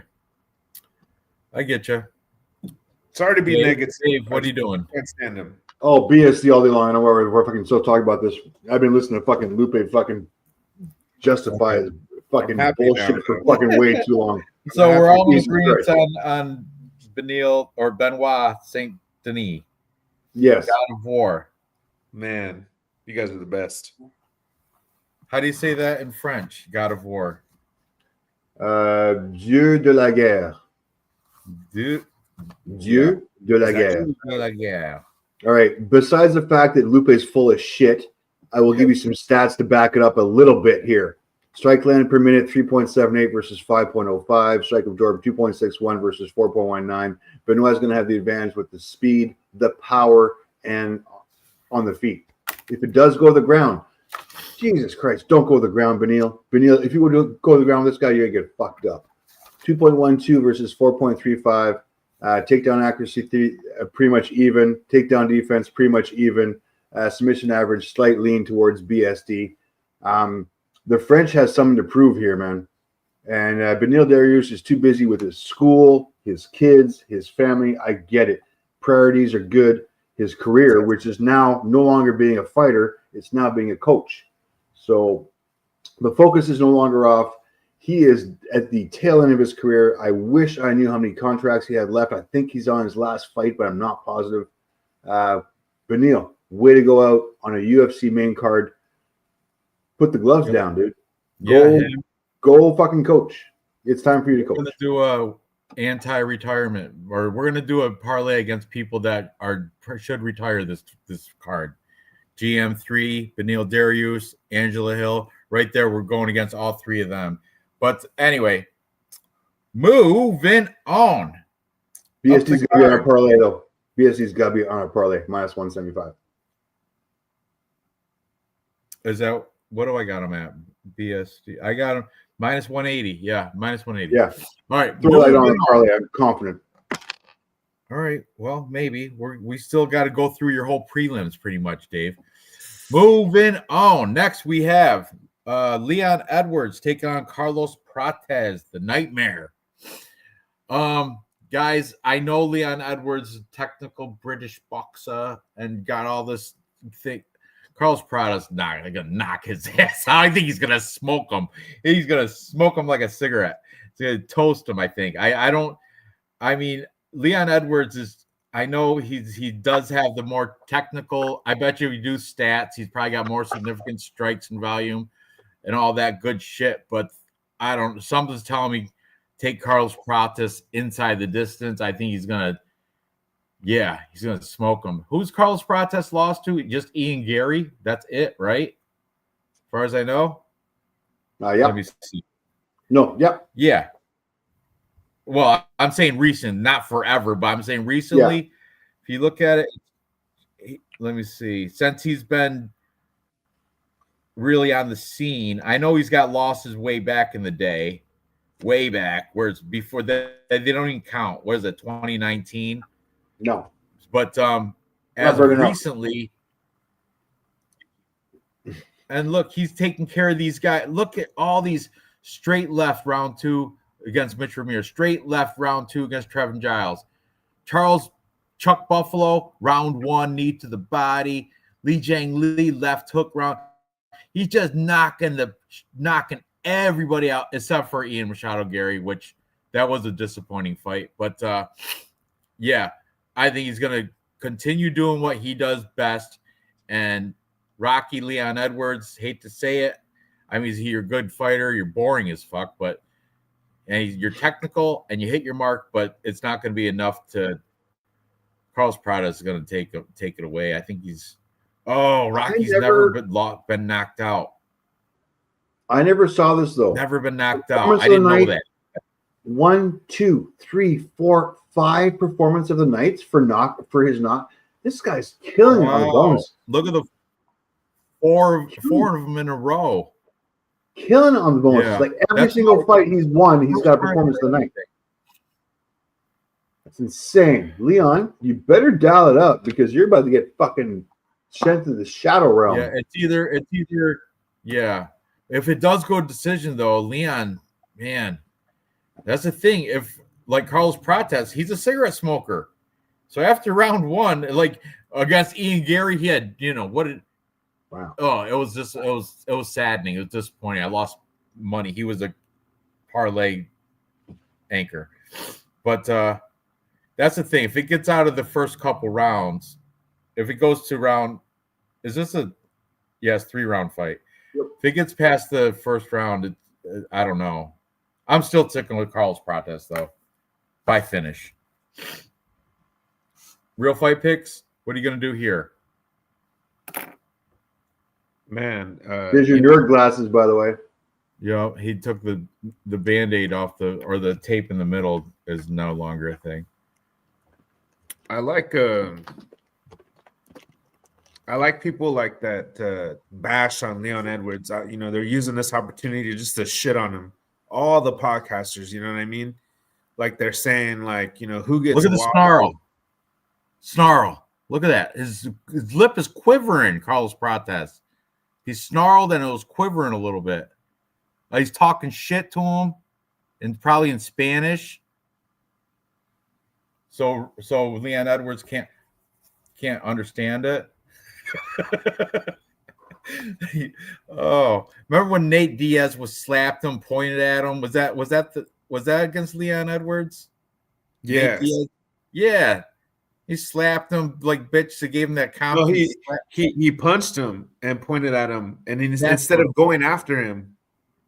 Dude, this is if Nate Diaz can do that, Carlos Prates is gonna spark him.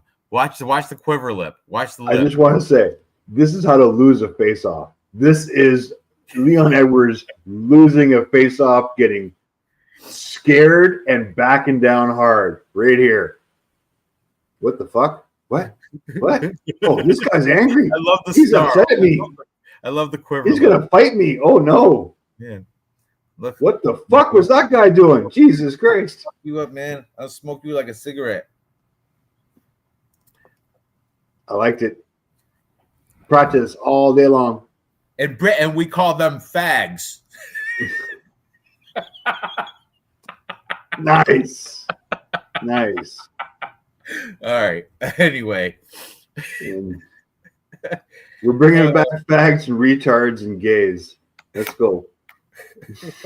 You guys are just like him. You're doing exactly what I was saying. What? Huh? Everyone's just taking a shit on Leon, Yeah. Yep. Are you picking him? Are you picking him? No, hell no. So whatever. Here, Crazy. your turn to take your shit on him. Smokes. Go ahead, show him. It's okay to shit on Beneil Dariush because I don't like him. But you don't you dare talk about Leon Rocky Edwards. But Beneil Dariush, hell with him. He likes his family. Always talking about being with his family. I don't want to hear that crap. Fuck Beneil Dariush. Leon's a sweet boy. Now, what are you doing? Don't shit on Leon Edwards. He's a black Brit. Well, Jamaican Brit. Is he? Whatever. Black Rocky. Anyway, moving. Oh, what are the odds on that Leon Edwards shit? Right before we quit. Okay. Minus 175. We got minus 166 for Prates. Oh, you're better than I am. And plus 140 for Leon. Moving on up the card. Next we have Sean Brady, 18-1, taking on Michael Morales, 18-0.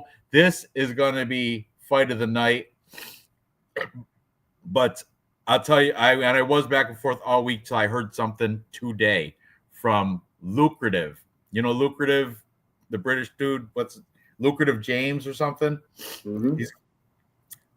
I was listening to his crap today on the ride home from work.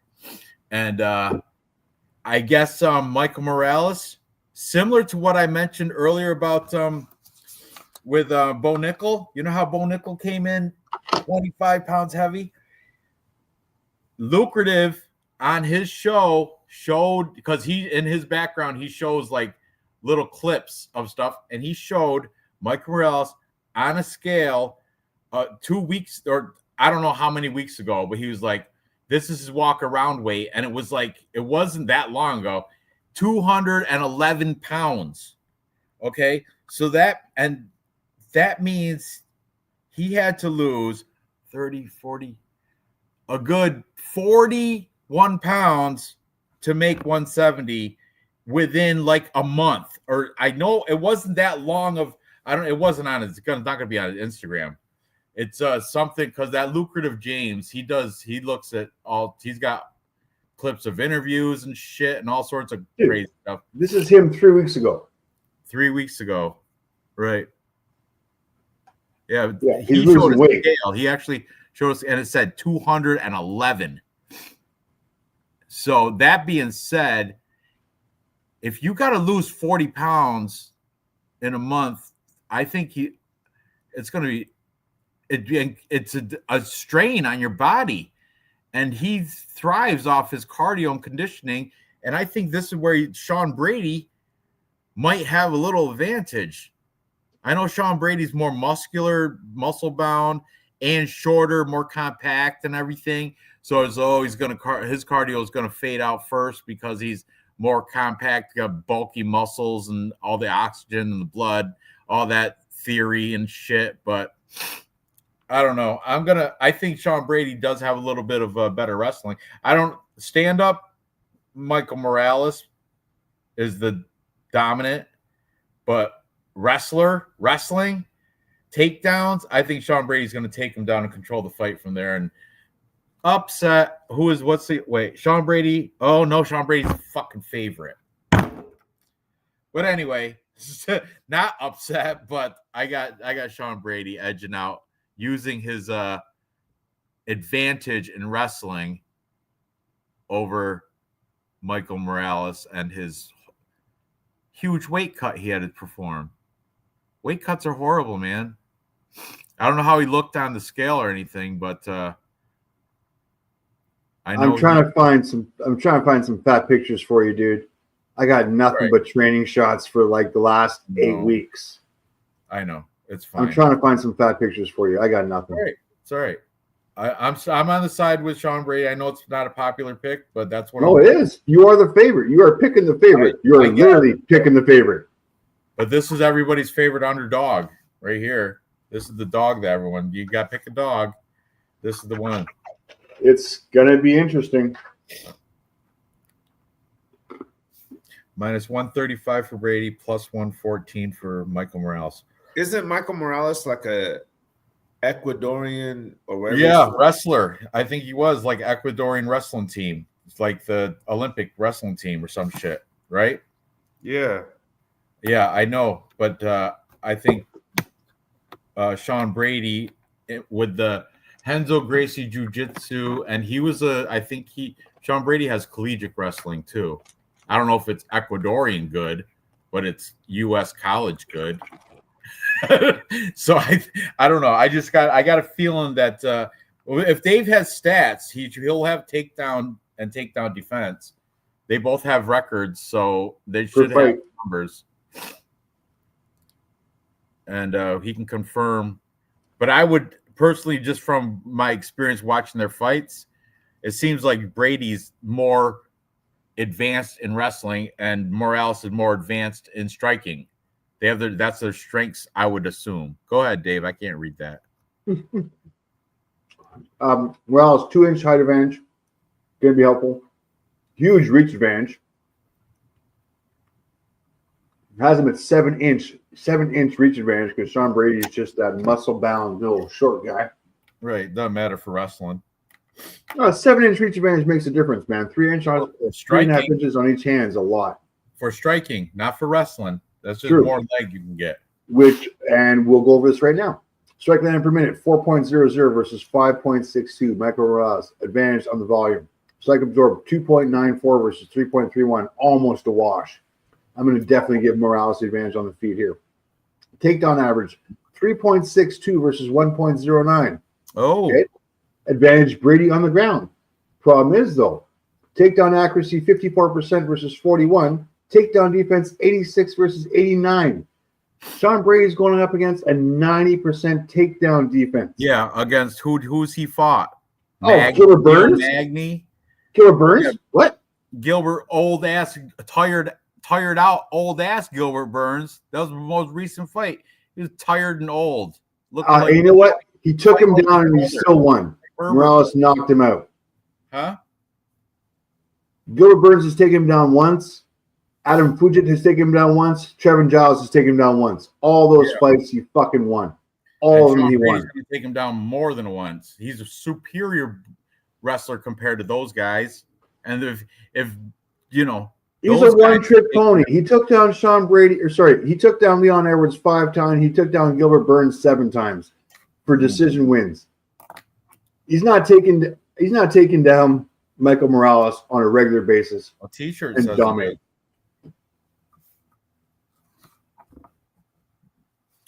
Especially when you only got a 54% takedown accuracy. Man, the more you talk about it, the more I want to take Sean Brady. Go for it. This is the one I'm not sure about. I'm picking Morales, and I'm trying to get my undefeated fighter there. But I am very concerned about this one. This is the one I'm most sketched out about. I'm hoping that I'm betting on the reach advantage, I'm betting on the striking ratio, and I'm betting on the takedown defense. And what'd you say, Real Fight Picks? You're on Morales as well, right? I'm not like... He's changing his mind right now. It's just the... There you go. That's why I'm on Morales as well. I mean... Was he skinnier? No, he's a bigger guy. Because he's got that little chisel chest? I don't like the way Sean Brady's looked in a couple fights, and I can't say that about Morales. You know what I mean? That fight against Bilal, what was the problem there? Because he looked like shit. I forget the name. Oh, okay. You know? I mean, this fucking kid's... That was so fast. That was so fast. He's a winner. And I'm not huge on... he's the best one, though, this one. I'm not huge on East Coast Gracie. I don't know what it is. I don't know what it is, you know. Okay. So you're on Morales. Yeah. Fair enough. I mean, no, this is a very close fight. This is the one I'm not confident about. This is the one where you kind of got to go, damn, these guys are both really, really, really good. You were the runner-up, Dave. You know, take pride. I had as many wins as you did, you little piece of shit. The fact that shit flowed up the fucking surface one time means it's just a fatty shit. That's all it is. All right. Co-main event. You guys ready? Sure. Moving on. Co-main event. We have. This is going to be the legends of female fighting. We got Valentina Shevchenko, Bullet, taking on Weili Zhang.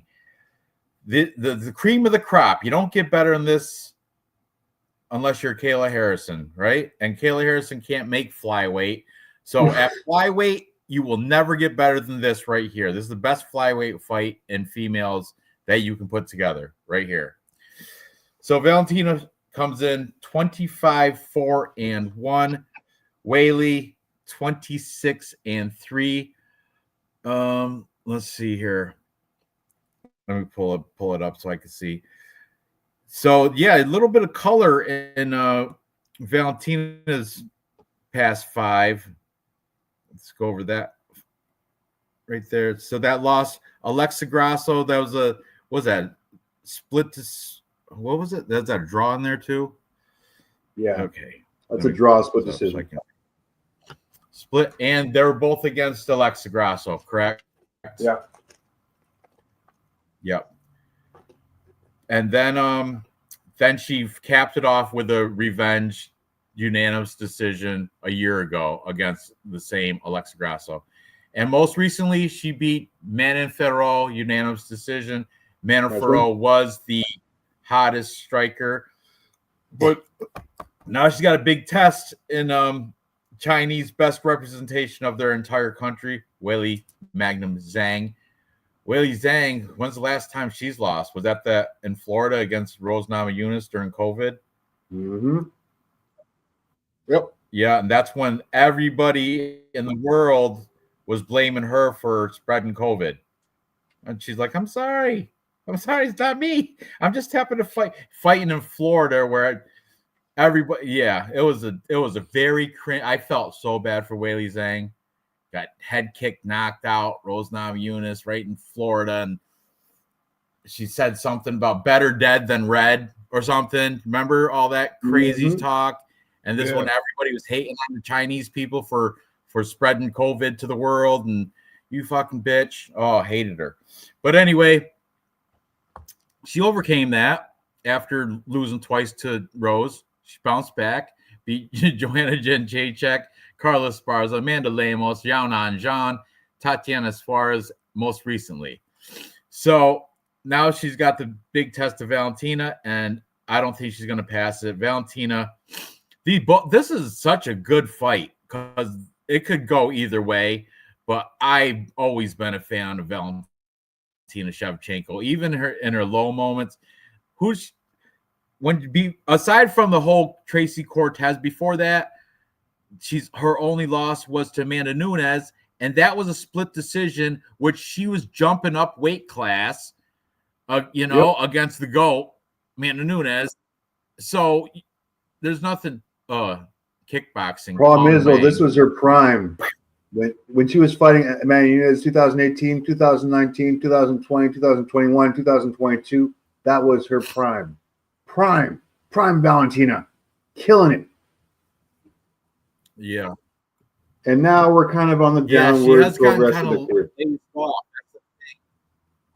Downward progress. Also, I want to point out, I didn't like her face-offs. She got the sunglasses on in her face-offs. I think she might be going to me. And I did not like that, where, Weili Zhang she was looking solid. She was looking confident, smile, no flaws, like feeling good, looking good, ready to go. She's got the pretty little manager there in her suit coat.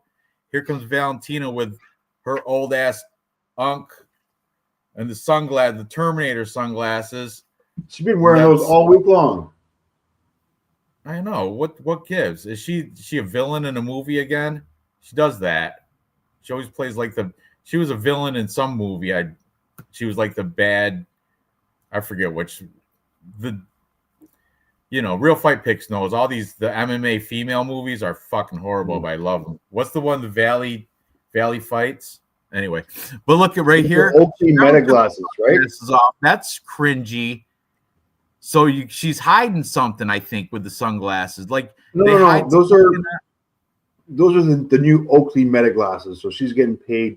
Oh, huge to wear those. That's why she's getting paid large to wear those. Those are the. Does she have a weigh-in with the sunglasses off, so I can see if her eyes are sunken or anything? Oh, I can do that actually. I just gotta find it. You gotta be patient. Oh, there's Fatima, not Fat Tima Klein.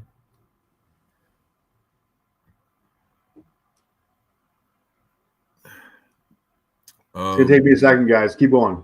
Yeah. All right. Anyway, I'm on the side of Valentina, but I'm not confident. I'm not putting any money on this. That's just gonna be my Tapology pick because this is too closely lined. It could go either way. Weili Zhang could upset her because Mrs. Movie Star Valentina, she might be too far gone out of the worried about fighting and more about media and public persona, what if you will. Fuck, she looks good. Oh, she does look good. She looks fantastic. I'm with it. Valentina. What do you think? Real fight picks. What you got? I guess she stars in Netflix film. It's called Bruise, and she plays. I saw Lucia, Lady Killer Chavez. It's a fantastic movie. Actually, it's a good one. It's a struggling amateur MMA fighter, and she makes. I just don't know. When do you find the time? Jeez, Louise, I'll check it out. You will. Yeah, it is a great movie. Actually, that I did see her in that. She was like defending champ villain. Okay. Here's the problem with Valentina's fights, especially lately, is like she lost to Talia Santos. I'll just be upfront about that. And she like barely wins. And I don't even know if she really won her last fight. And I don't like how hard she celebrates, especially after like the Talia Santos. It's just like, okay, dude, like you're fucking terrible. And then you're gonna bitch about it when you fucking lose a close fight that probably should have went your way. So, and then, I think, what's her name? I said this on this Breaking Down Valentina before, but Dan Hardy's wife, Veronica Hardy, said that Valentina, she runs into problems where she kind of does the same choreographed spinning shit, and she's kind of just like she's seen her kind of like get stuck in that, and I've kind of noticed that too. But she does, if she could take you down, she'll use that game. So she's smart. Look at the Gambino guy behind Joe Rogan. Talk about the five families. Look at tell me he's not a fucking mafia guy. Yeah, right there, man. Valentina's gonna take a fall, bro.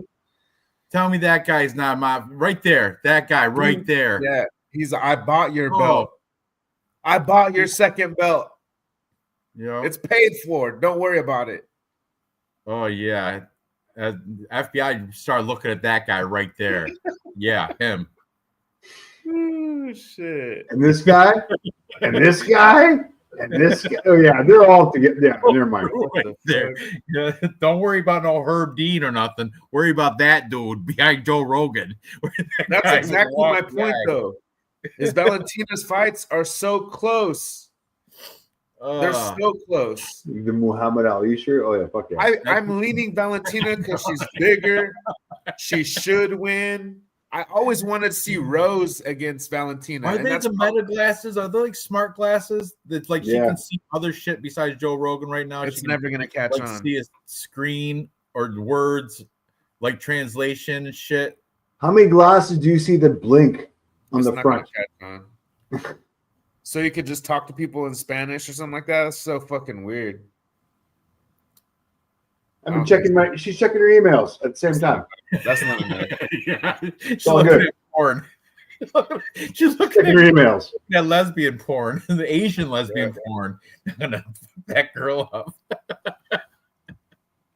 Oh, unreal. All right. So we're on the side of Valentina, right?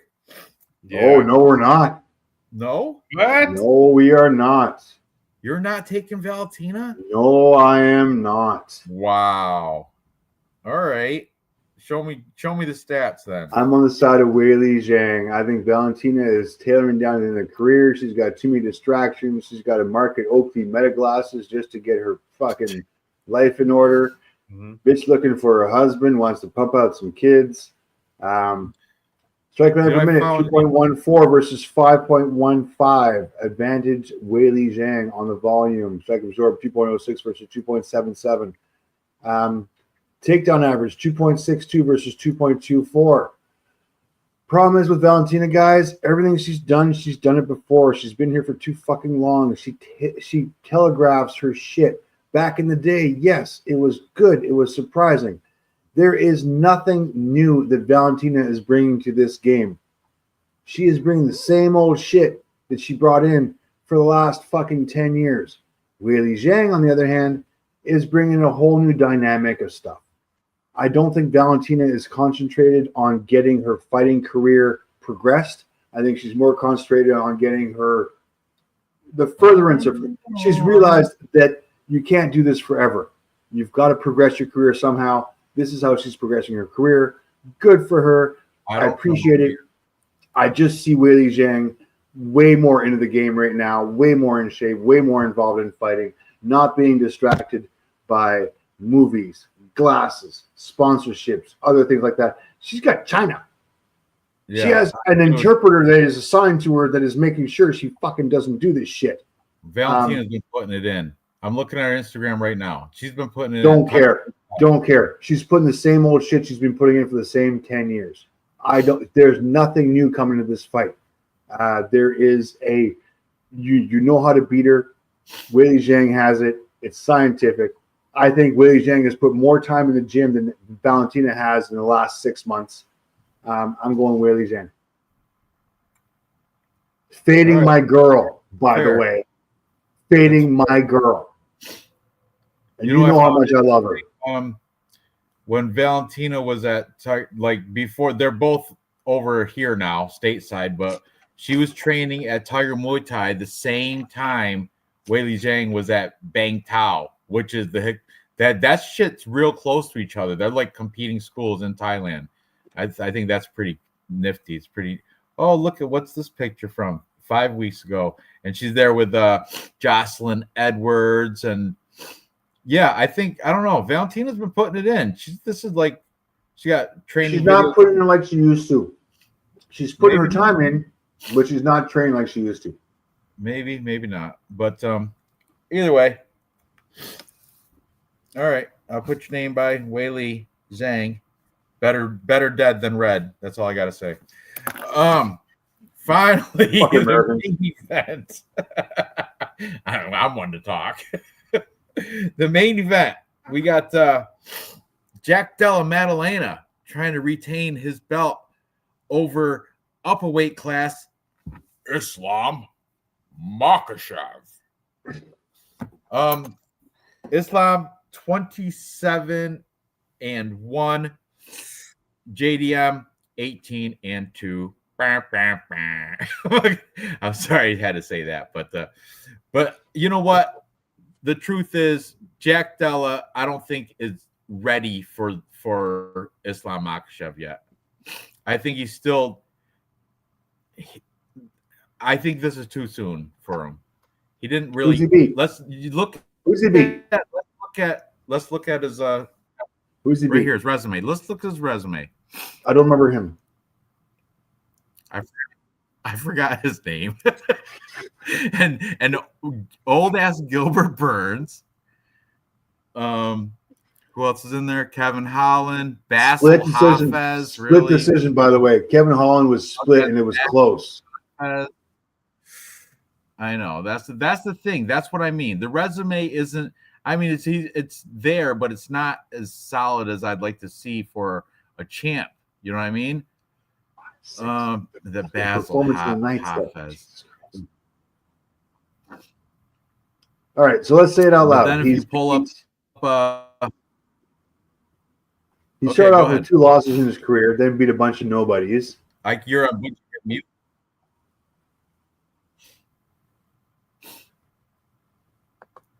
I might just be frozen.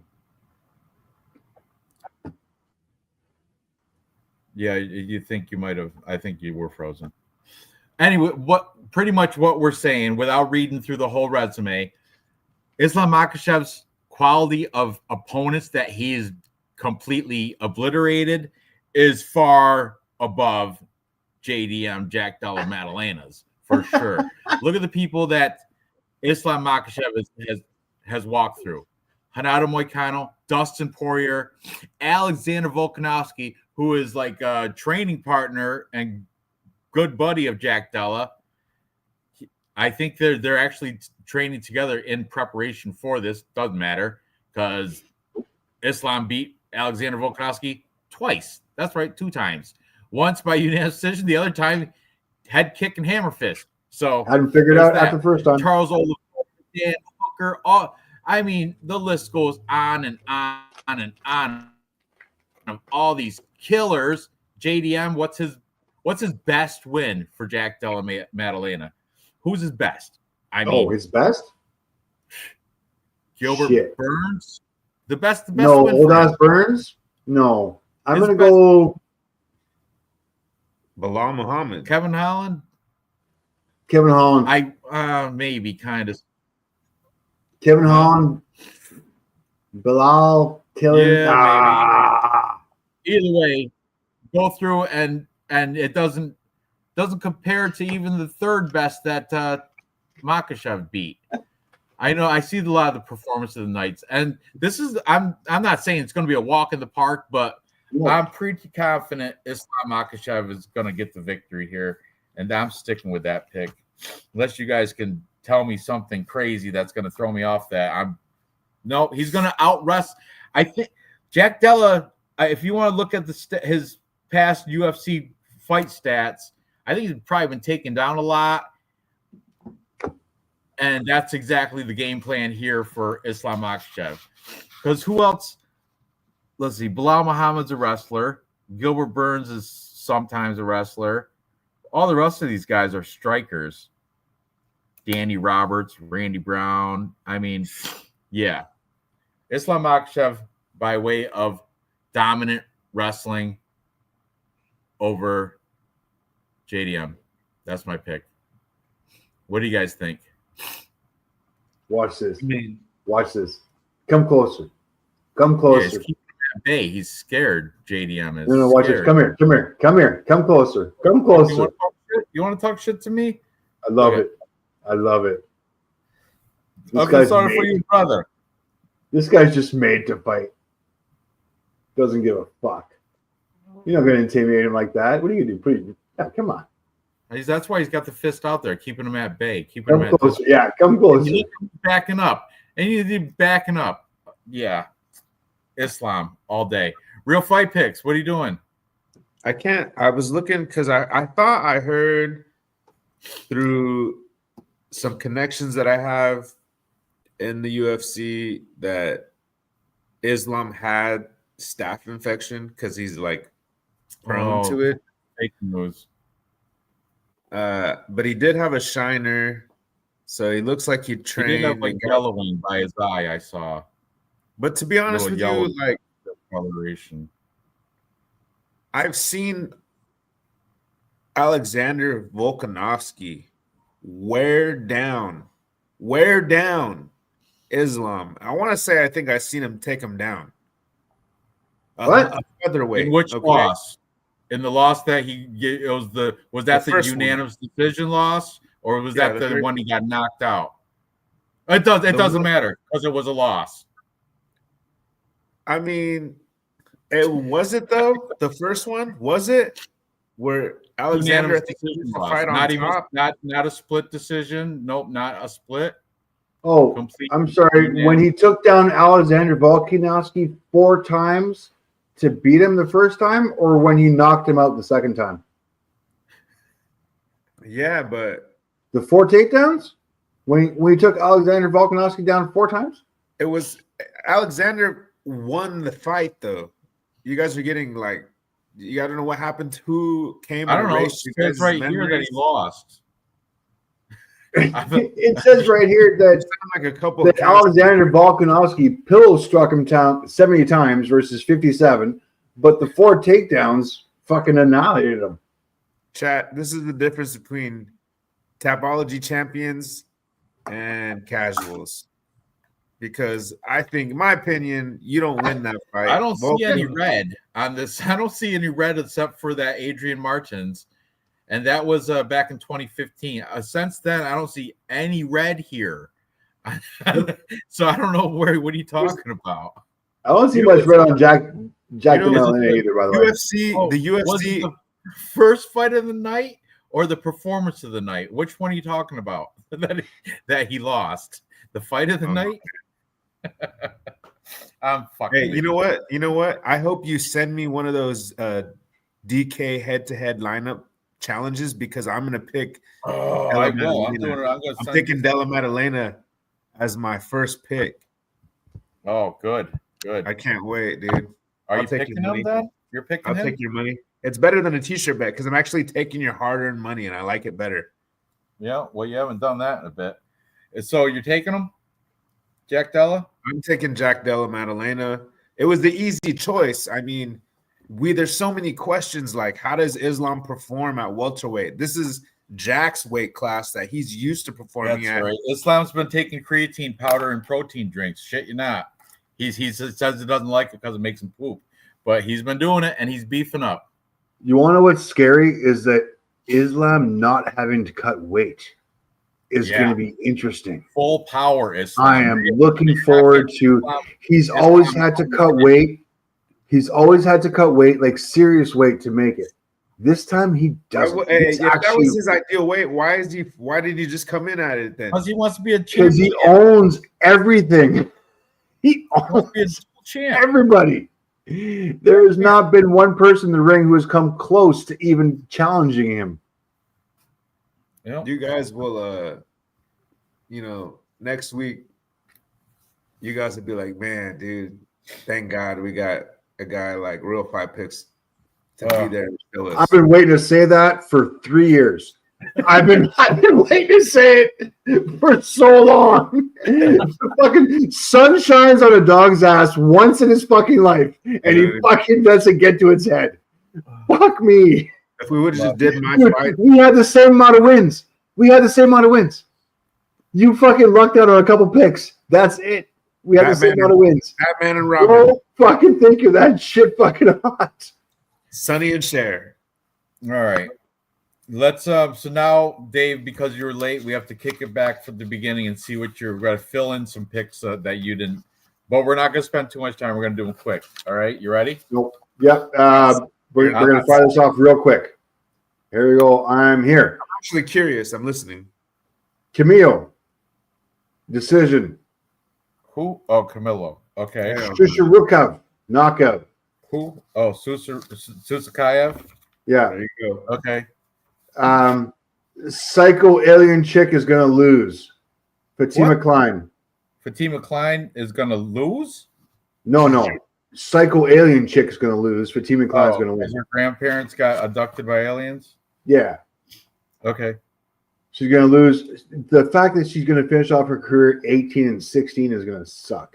She was way better than 18-16. I know. She wasn't a 50-50 fighter. She was way better. She should have hung up the gloves when she was 18, whatever. Anyways, I'm going Chippy. Good pick there. I like that one. I'm also going Kyle Dalkos. Yeah, reluctant. Sorry. I said GM3, the same thing. I'm sorry, buddy. I love you dearly.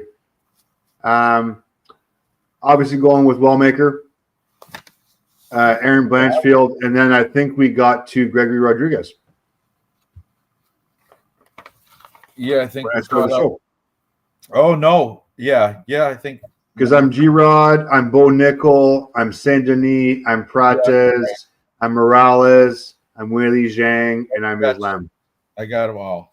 All right, so for our 3-leg parlay for the show, for UFC 322, our like picks. Okay, we're not doing Wellmaker. He's too chalky. Camilo's -175. Okay, Curtain Jerker sucks, but maybe.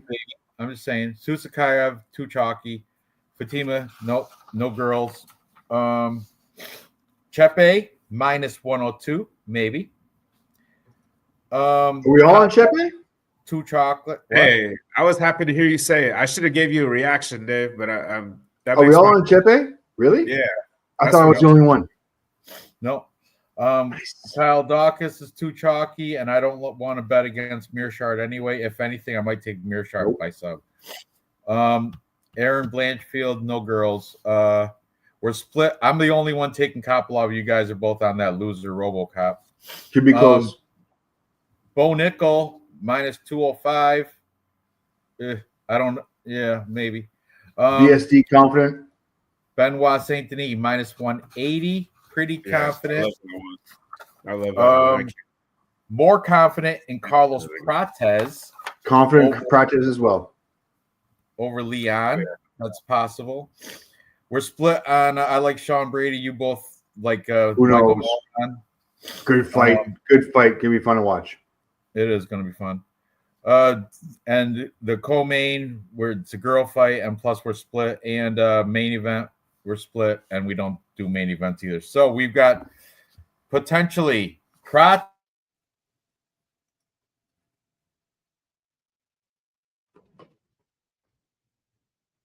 Bo Nickel, Chepe Mariscal, Matthias Camillo.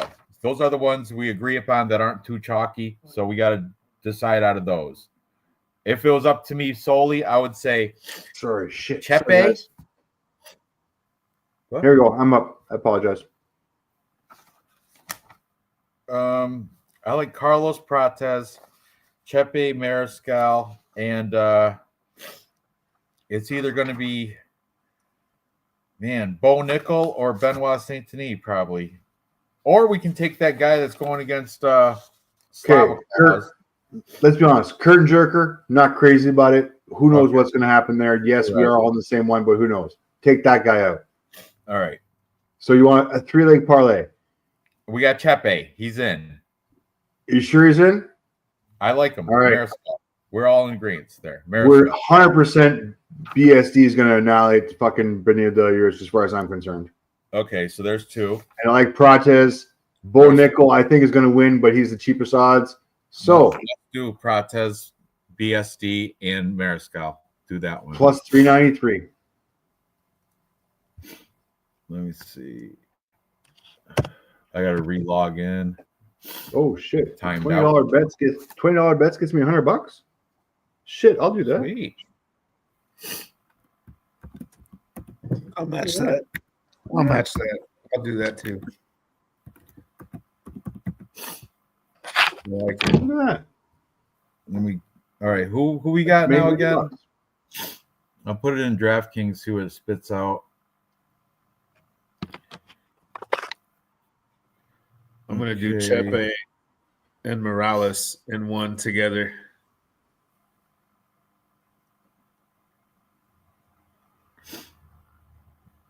Oh no! Morales to me, that fight with Morales and Sabatini is truly a coin flip. To be honest with you, there's a couple. You know what, guys? I'm actually impressed. I wasn't. Oh, Brady. I'm sorry, Brady. I wasn't impressed with this card at first, and then as I've been going through it, as I've been going through everything, I'm actually there's some. I like the matchups that they've done. The last 3 fights, I think they're all coin flips. It's gonna be close as hell. I think we got some career enders here, and Benil Dariush is going to be finishing his career. Yeah, we're gonna do I'm gonna do a career-ending parlay too. The enders, like the people that are going to end the careers of. Yeah, GM3 should be done. Yep, Angela Hill should be done. Rodolfo Vieira. Yeah, there's a few people that should be. This is their last fight. So and I think most of them are going out on losses. I'm going to do an anti-East Coast parlay. So I'm going to take Rodolfo Vieira. It's happening in the East Coast. You know the fight's in New York, right? Yeah, I'm going to do an anti-East Coast. I'm going to take Rodolfo over Nickel. Right? It's like having a a Canadian card and doing an anti-Canadian part. I know. What are you doing? What are you doing? All right. So obviously, Real Fight Picks is going to repeat again, back-to-back Tapology winners. You know, Very impressed. Something's wrong with my chat because I have not been able to. No, you're good. I see you. Oh, I didn't have it on show. All these. Oh my God, I haven't shared a chat since the whole show. I was wondering, bro. I was like, what the fuck? Like, is it just us? And then I was thinking, like, I missed the chat, Oh, you know? Man, I feel so bad now. The whole useless. I didn't see any of these. Oh, bro, he's the GOAT. The greatest show, better than. Man, I apologize, chat, to all you guys here. I didn't even. It was on.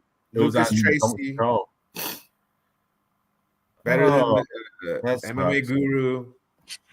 Useless is the best. You know. Anyway, here's that one. My bad, guys. I apologize to everybody. I didn't show their. I was wondering how come no one's chatting. But anyway, whatever.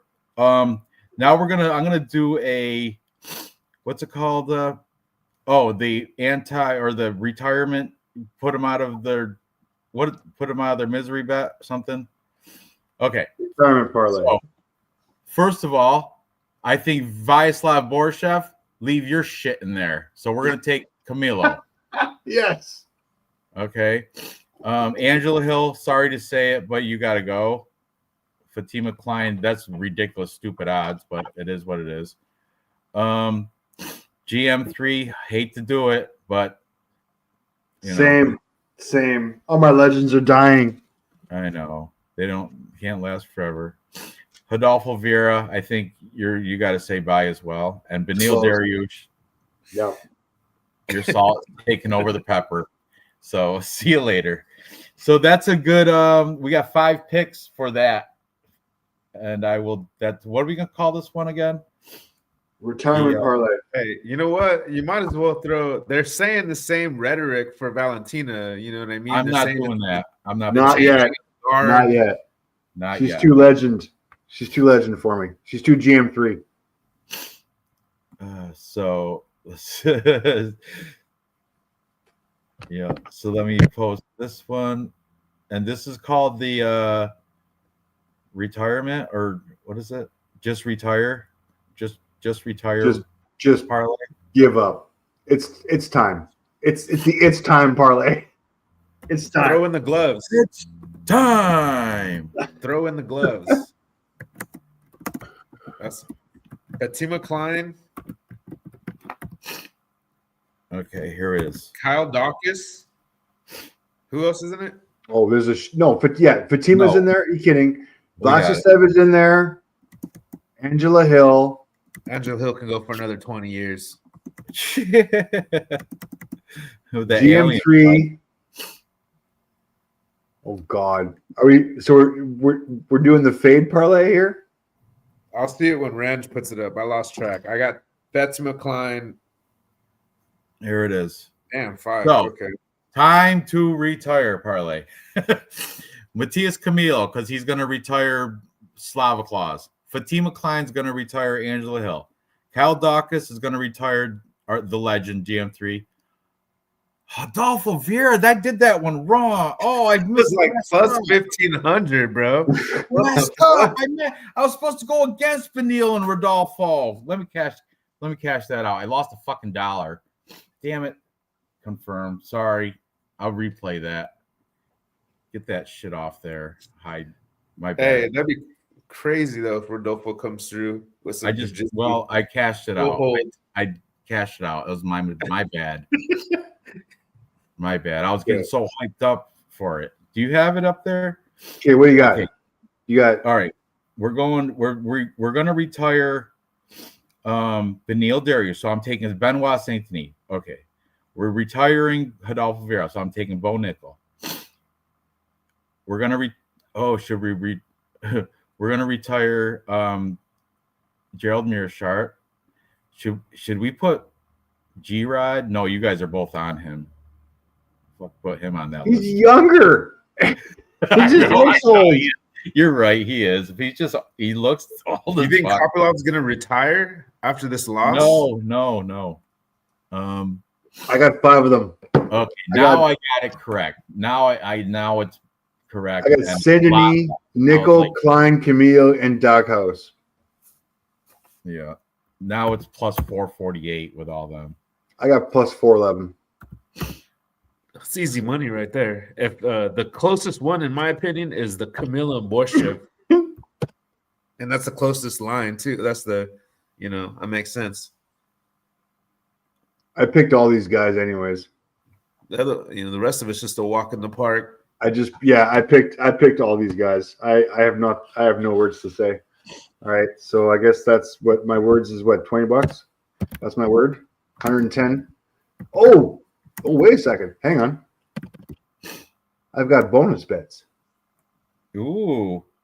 I saw a guy do on somebody on Facebook posted a bonus bet, and a guy made $200,000. He did 13 leg football, mixed football prop parlay, and won $200,000 last weekend.